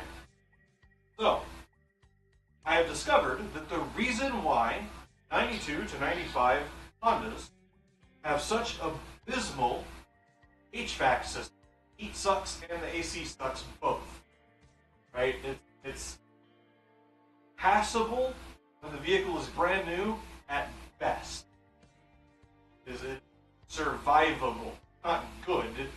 It's just, it won't kill you if you run it when you're driving it. I figured out why.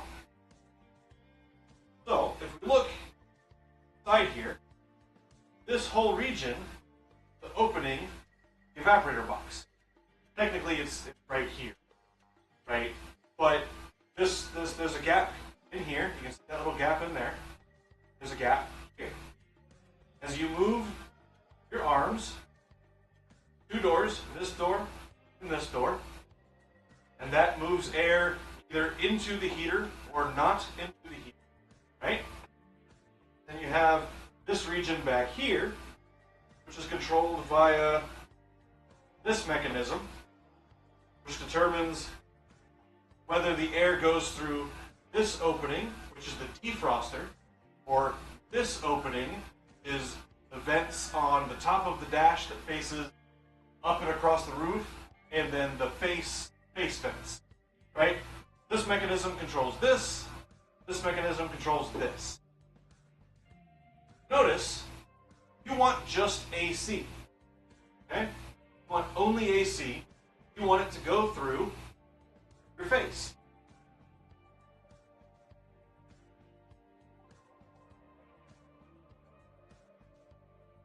See that opening? That opening is approximately 2 centimeters by 10,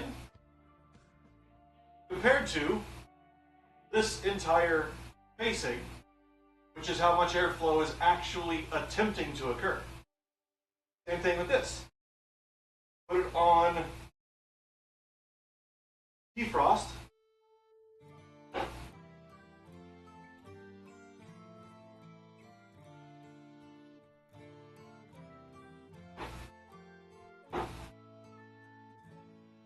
This big opening goes through the heater and then goes through a similar large opening down inside. So when you put it on heater, air is allowed to flow moderately well, but when you put it on AC, you can barely move air through this box. Airflow path is tiny. Means all of your energy soaked into the box. Box gets cold. Box gets plenty cold. Box will freeze. I've seen ice on the outside of the evaporator box before. But you don't get it out of the vents because there's not enough air flow. Right? Ah, Tiger, hello! I'm sitting away from the laptop, so I stand up and check it periodically. So the issue with the 92 to 95 Hondas, there's really not good HVAC, is this heater box by itself. Heater slash vent box by itself.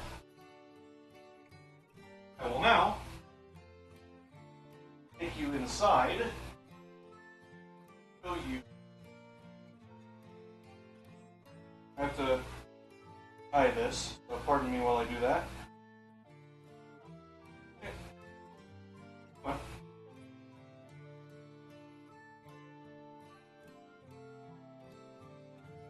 There we go. Okay, so I will now show you cable. Cable.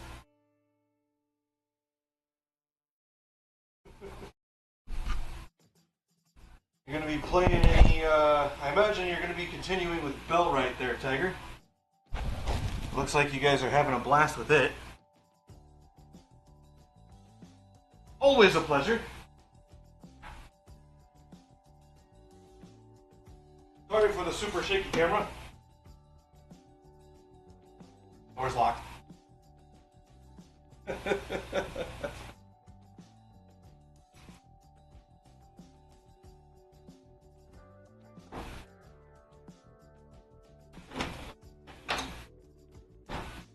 Okay, so now, and I was previously going to replace the blower and the blower housing with something with higher throughput, and I was going to replace I'm still going to replace the evaporator core and the expansion valve, because the style that's in here I'm not a big fan of.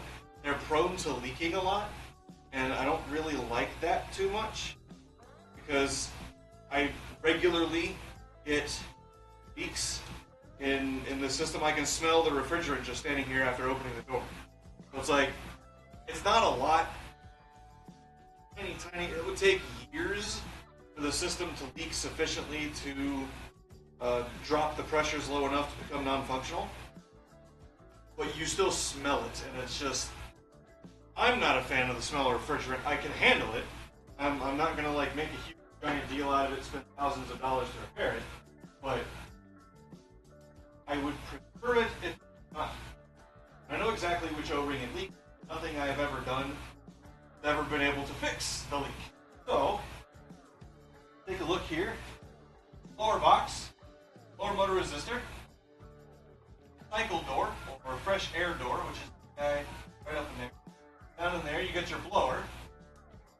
Got evaporator box, which is only secured by one screw, mind you.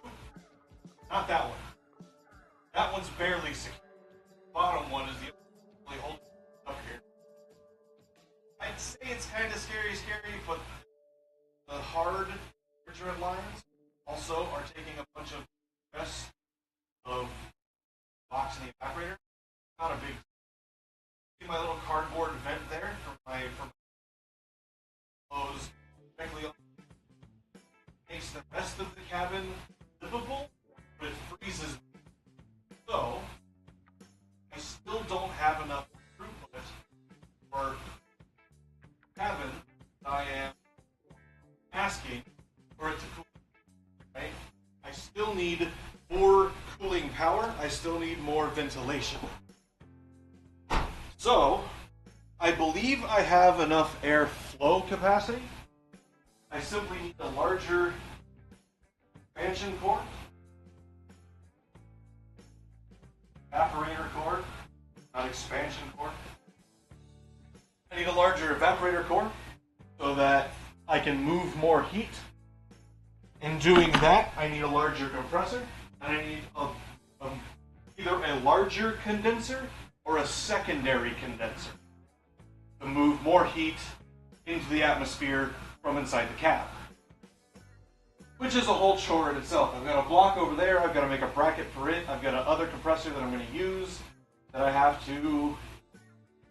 I don't think I'm going to use that compressor specifically. I want to take that compressor apart and figure out what is different between it and the one that's in here, and figure out if it will work for my needs. So I need to do some engineering level stuff, make the determination. I'm pretty sure the compressor that is in the Civic currently is a scroll compressor. And I'm pretty sure the compressor that I want to use is a 4 or 5 piston wash plate compressor, which they're two fairly radically different designs when it comes to pumping a fluid. They do it in fairly different ways, where the swash plate... Oh, you're doing it solo today. How far have you gotten in solo? Didn't you just start it like the other day, a couple days ago? Every time I open your stream, hell, every time I open most people's streams these days, I end up having to get up and go do something else. Like, I've got Lily going right now, and, you know, I've got Lily and Mutzi both going, which, open Crow-Tuck, because Crow-Tuck is cool. I don't see a tiger in my list, though. That's okay. I'll open you up when I get back inside of the desktop. I have some stuff to do in there. Yeah, and the kind of game that Bellrite is 15 hours is just like, you're just opening the game. Refresh. Bam, there it is. Which, I'll be closing the one on the laptop here in like 5 minutes. I'm going to go inside, probably shut down the stream. I think I'm done with the stream. I need to pull some things out of the Civic, because there's tools in there that I don't need anymore. So we'll pull... Maybe. Yeah, we'll pull them out. I don't think I'll need them next week. I just don't need them rattling around in the back and getting broken. So we'll pull those out. Pull the Civic out, put it on the road. Bring the bike and the lawnmower back inside, which, Colin, if you're still there... Yeah, getting the town set up, getting your automation set up, getting the villagers brought in and everything, yeah. So... Yeah, Colin, if you're still there. I still have to do the discharge chute on the lawnmower, on the Toro. And I will be doing that on stream when I get to... It should be next weekend. It was supposed to be this weekend, but I didn't end up getting to it because, I don't know, crippling depression, laziness, whatever you want to call it. I don't know. I'm calling it crippling depression. Every time I get up to do something, every time I open video editing software these days, I'm just like, and then I just do something else. So, like, you know, you have to figure out at some point what it is that is priority and do those things and just get something done. And that, for me, has been dinner and dishes. Right? Oh, and Lily disappeared before I had a chance to show her a thing. That's okay. I can always show her later. So, I will be moving to Michigan for a couple of years here in like 2 or 3 weeks. I'm actually recording a video that I kind of talk about. It's a State of the Union video where I kind of talk about that for a second. For those of you that are here in the stream, you can get sort of a slightly bigger story, I guess. I got a buddy. I worked with him in Arizona years and years and years ago. Good friend of mine. Good guy. He's one of those guys that he's kind of a jerk when you first meet him, but once you learn that's just how he talks, you learn he's a really nice guy. For the last 3 or 4 years, he has been trying to get me to move to Michigan to help him build, train, and race cars and mud trucks. I don't want to do the driving part and the mud trucks. I'll run down the strip all day long. But I have zero desire to go out and get muddy in a truck, unless it's going to be completely sealed and I don't have to get out of the damn thing. I can sit in it with the laptop and tune on the fly. I could do that. That'd be cool. But he's been trying to get me to go out there for years, and I've always had some excuse. I've always had some reason why that didn't make sense for me at the time. I have nothing really keeping me here in Utah, exactly. I have my friends and the people that I consider my family here. But like, the opportunity in the opportunity in Michigan is to learn how to build frames for mud trucks and race cars, but that will give me some background such that I can build my own car from the ground up, with all the technology in it that I want, and none of that which I do not. I think I'm going to record a video today talking about the things that I do and I do not want in a car, and I will post it maybe tonight, maybe this weekend, I don't know. I still have to edit the video that I recorded this morning talking about State of the Union, where I'm at financially, my expectations for the channel, etc., etc. I've got a little video about that. It's 47 minutes long. Once I cut the phone call out that I had still recording during the phone call, and I cut out the bits where I'm just like staring off into space collecting my thoughts, it'll probably be like 12 minutes. It's not going to be very long. But Michigan appears to be a very good prospect today for me, and something that will bring me enjoyment and income such to hopefully pay off my debts. The idea is I'm probably going to be in Michigan until I am debt-free, and then at that point I will reevaluate, figure out if I'm still learning things, figure out if there's more I can do in Michigan with my buddy, or if I need to go somewhere else to continue my growth and my knowledge and my learning to the end of designing and building my own car from the ground up. But as it stands today, I know enough to do engine, tune, transmission, tires and wheels, bearings,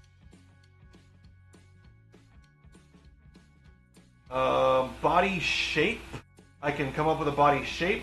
I don't know how to shape the metal for the body.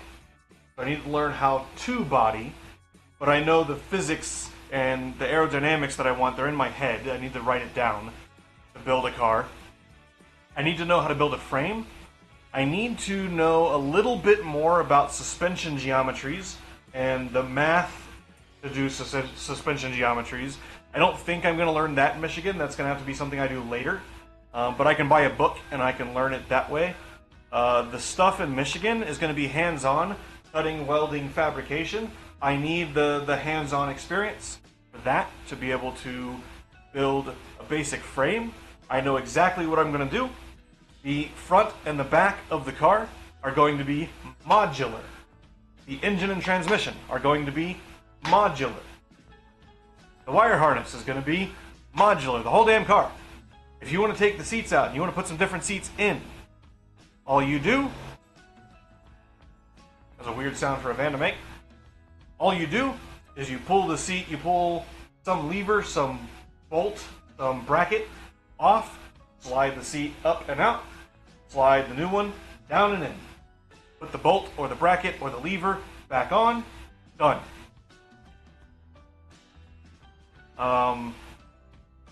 The shifter is also going to be semi-modular, such that you can move it around the cabin, wherever you want to put it. Because the shifter itself is going to be an assembly, and it's going to be cables, and you can buy longer and shorter cables if you want. Those are super easy to find anywhere you want. And you can move the shifter if you want to sit higher up. You can move the shifter higher up. If you want to sit lower down, you can move it down.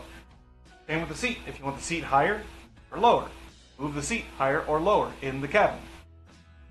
Like, I want this car to be, I want anybody to be able to get in this car and adjust all the bits to them to where it is the most comfortable thing they have ever been in, and they can adjust all of the controls to where they want them to be. Because not everybody has the same arm length. Not everybody has the same torso length. Not everybody has the same leg length. And yeah, there's some adjustability. Seats move forward and back. Today, power seats will move the back and front up and down. Some steering wheels are telescopic, but like, it's all powered stuff, and I don't like that. So I need to figure out how to do this stuff manually with a lever, and you move the steering wheel where you want it, and then you put it up. And I need the steering wheel to be, so the steering wheel that's in here now, here's the steering wheel right at my wrist. It pivots back here. So it does that number, right? Where it's the whole, this whole thing. What I want is I want the steering wheel, so imagine the steering wheel now at the end of my hand. I want the steering wheel, here's the firewall, to pivot like this. Right? I want it to pivot in place to give you a different angle at a circle that is just behind the steering wheel. I want the center of the circle, of the radius of the movement of the steering wheel, to be just behind the back of the steering wheel, about 3 or 4 centimeters. Just enough for the controls that are mounted to the steering wheel, the steering column, right? That's all that I want. Those, and then that, and then it moves, and you can unlock it, and it's a telescoping shaft, and you can move the steering wheel towards you or away from you. I want it to be able to move at least half a meter. No.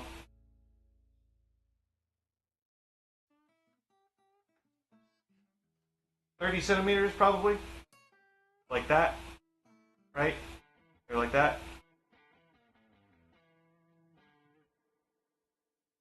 But yeah, big old list of requirements that I have for building this car. And there's some stuff I still need to learn to do it. Michigan's going to help me doing that. So I think for now, I am done. This will be the end of this stream. I thought it was going to be a little bit longer, honestly. But I did the stuff I needed to do. I'm just going to unload the car, pull the stuff back in. I don't need to do that on stream. There's no reason for people to watch me doing that. Yeah,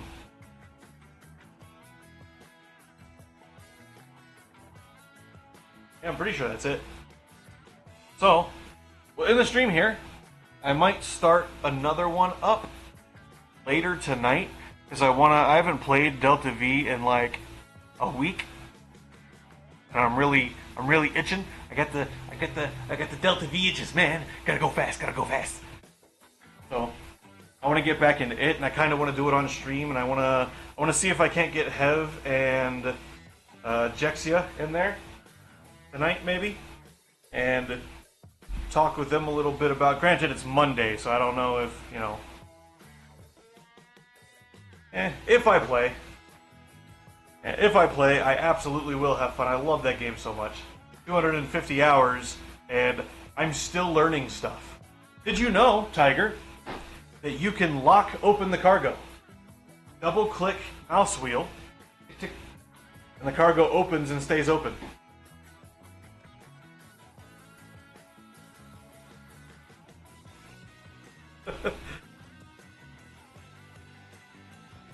I just learned that. 250 hours.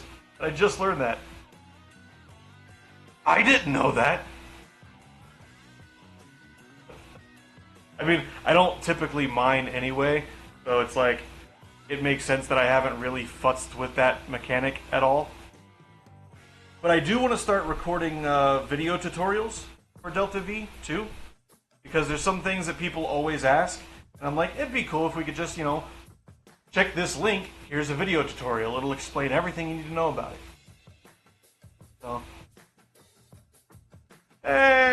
on the Titan, I use the Titan for mining, but I take the Titan out maybe once every 20 or 30 dives. It's usually the Model E or the OCP that I'm taking out.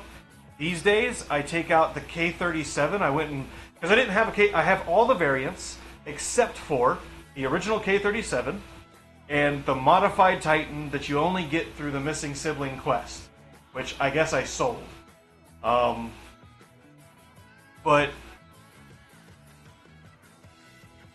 I didn't have a K37, so I had to go and buy a K37 so I could start taking snapshots, screenshots and stuff of size references for new players, or the quantum computer, for the singularity core, for moonlets, for the space bar, for all this different stuff you're going to encounter in the game. It's handy to have the starting ship as your size reference, right? Because new players are going to wonder what the heck this crap is.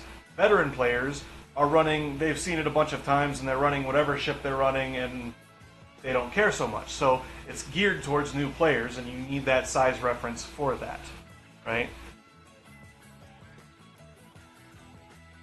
Right, exactly. And that's why. So one of the first ones I want to do is a piloting video.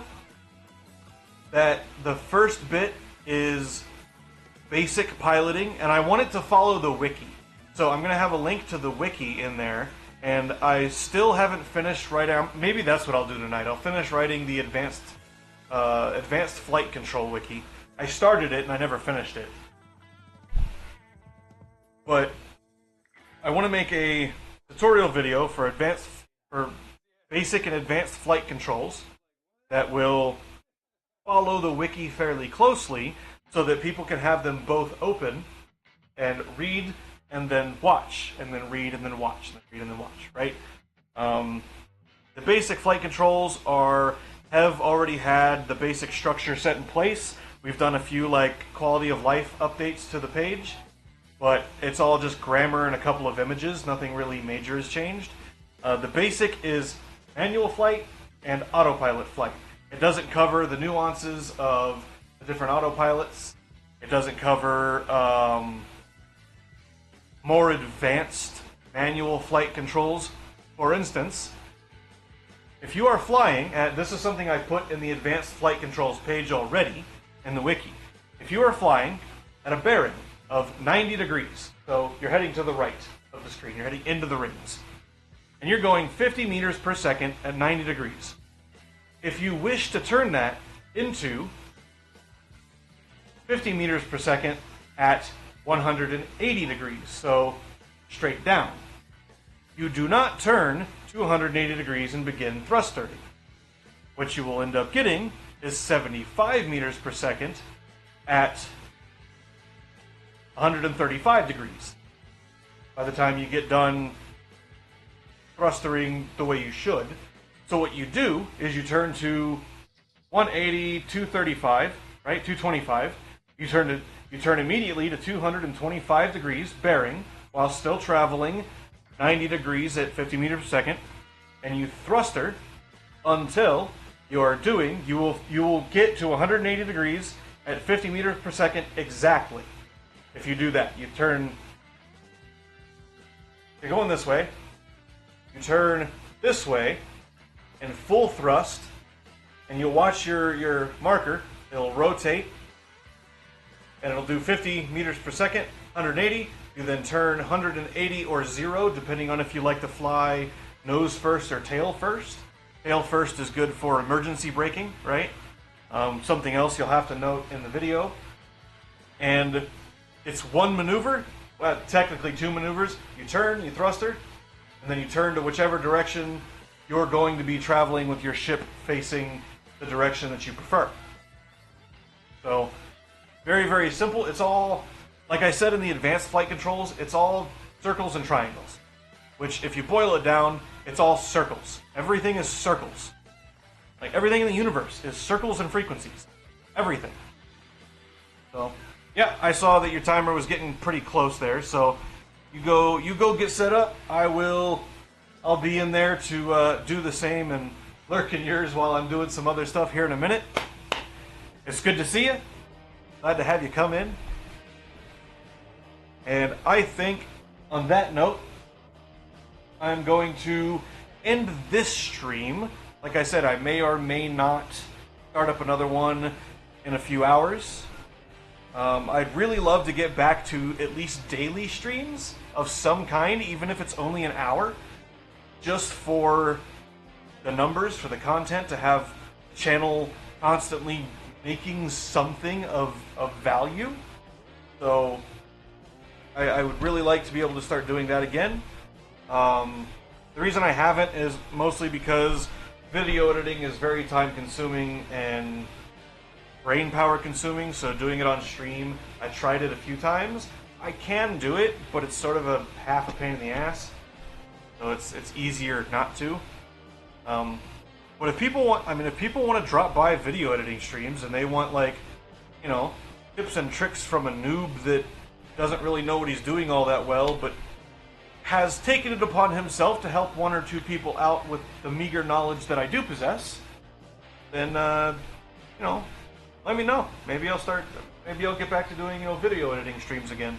The stream would have to end when I start encoding the videos, though, like once I get done to the editing process with a video, because encoding I do on GPU, and it's very GPU intensive, so I have to, it's one or the other, really. If I start encoding a video during stream, the stream quality suffers, it plummets. I guess I could do CPU encoding.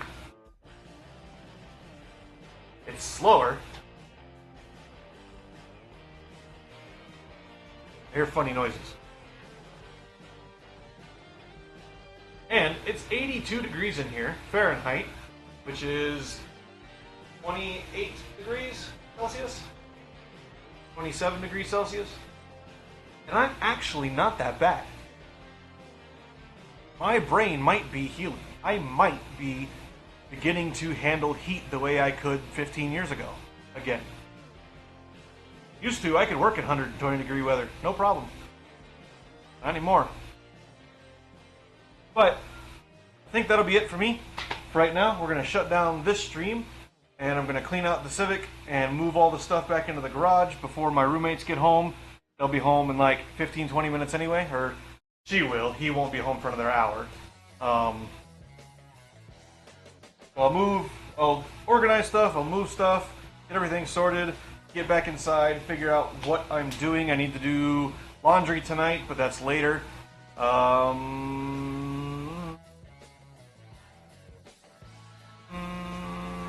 was supposed to pull the window out of the Civic today.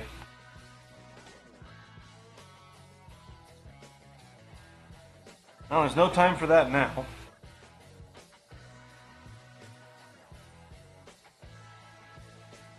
But not today. Next weekend. Next weekend I have to pull the Civic window, driver front window out. When you roll it down, because one of the brackets broke, it goes down front first, because that's the one that's still connected. So you have to hold the window and move it up and down as you roll it up and down. It's because it's a cheap aftermarket guy. It's not a Honda OEM, because you can't get those anymore. And it's just junk. So I am going to print a new bracket out of ABS, and it's going to be stronger, and it's going to last a while, hopefully. Find out. And then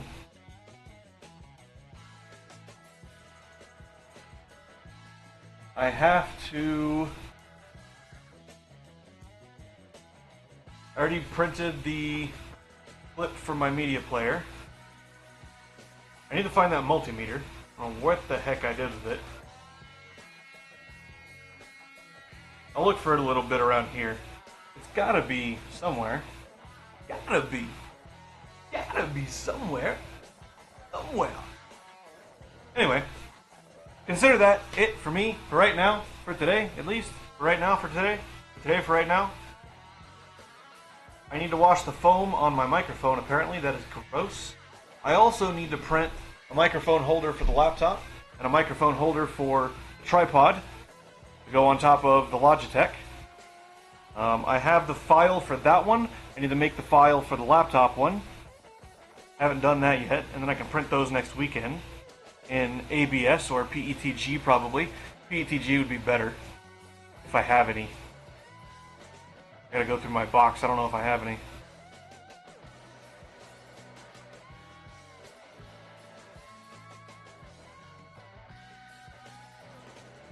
Yeah, and I think that's it.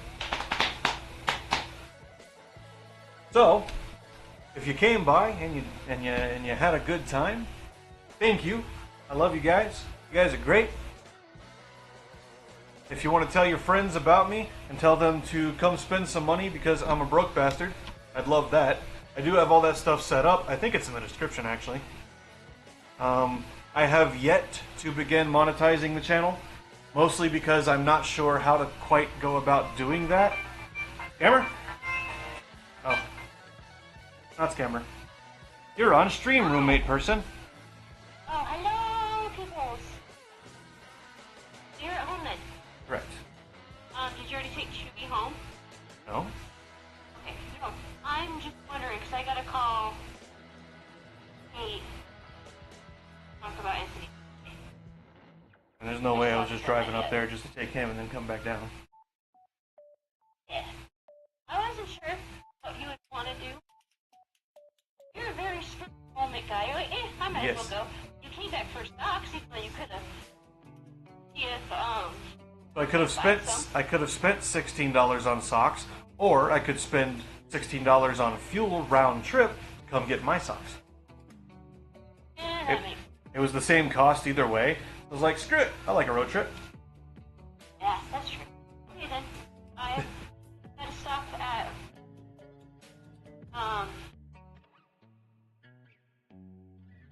Uh-huh. I don't have. Hi, Ray! I got Walmart. I gotta stop by Walmart and grab online groceries. I got a little bit from there. Is there anything... Ooh. You want to come get me first? Yeah. And then... Actually, I mean... Well, yeah, we can go... We can run by and get some snow cones or concrete mixers. I really want ice cream. And we can do that. And then by the time we get back, he should be home, so we can get stuff for all three of us. And by the time we get back, he'll be home. Actually, because I want to go into Walmart and get lemons too, because Anthony some lemon water, just so that way he has different water to drink. It's actually really, really good for your gut too, so you definitely need that help. But yeah, I will pick you up before I go grab them. Okay. Okay, see you soon then. Yep. Bye. Bye. Well, it's a good thing I'm wrapping up the stream anyway. I'm gonna go get some ice cream. I haven't had ice cream in like months. I want some ice cream, damn it. So, back to the outro. If you came by, I love you guys. You're amazing and great and wunderbar. And I will see you later. Whatever it is that you're doing tonight, tomorrow, unless I see you tomorrow. If I'm seeing you tomorrow, disregard the tomorrow. The day after that, same thing. I hope that it is a good one. I hope that you guys have a good night, good day, a good sleep, a good wake, a good poo, a good eat, a good whatever the heck that noise is. That's terrible. Whatever it is, I hope it's good and not bad. And I will see you guys later.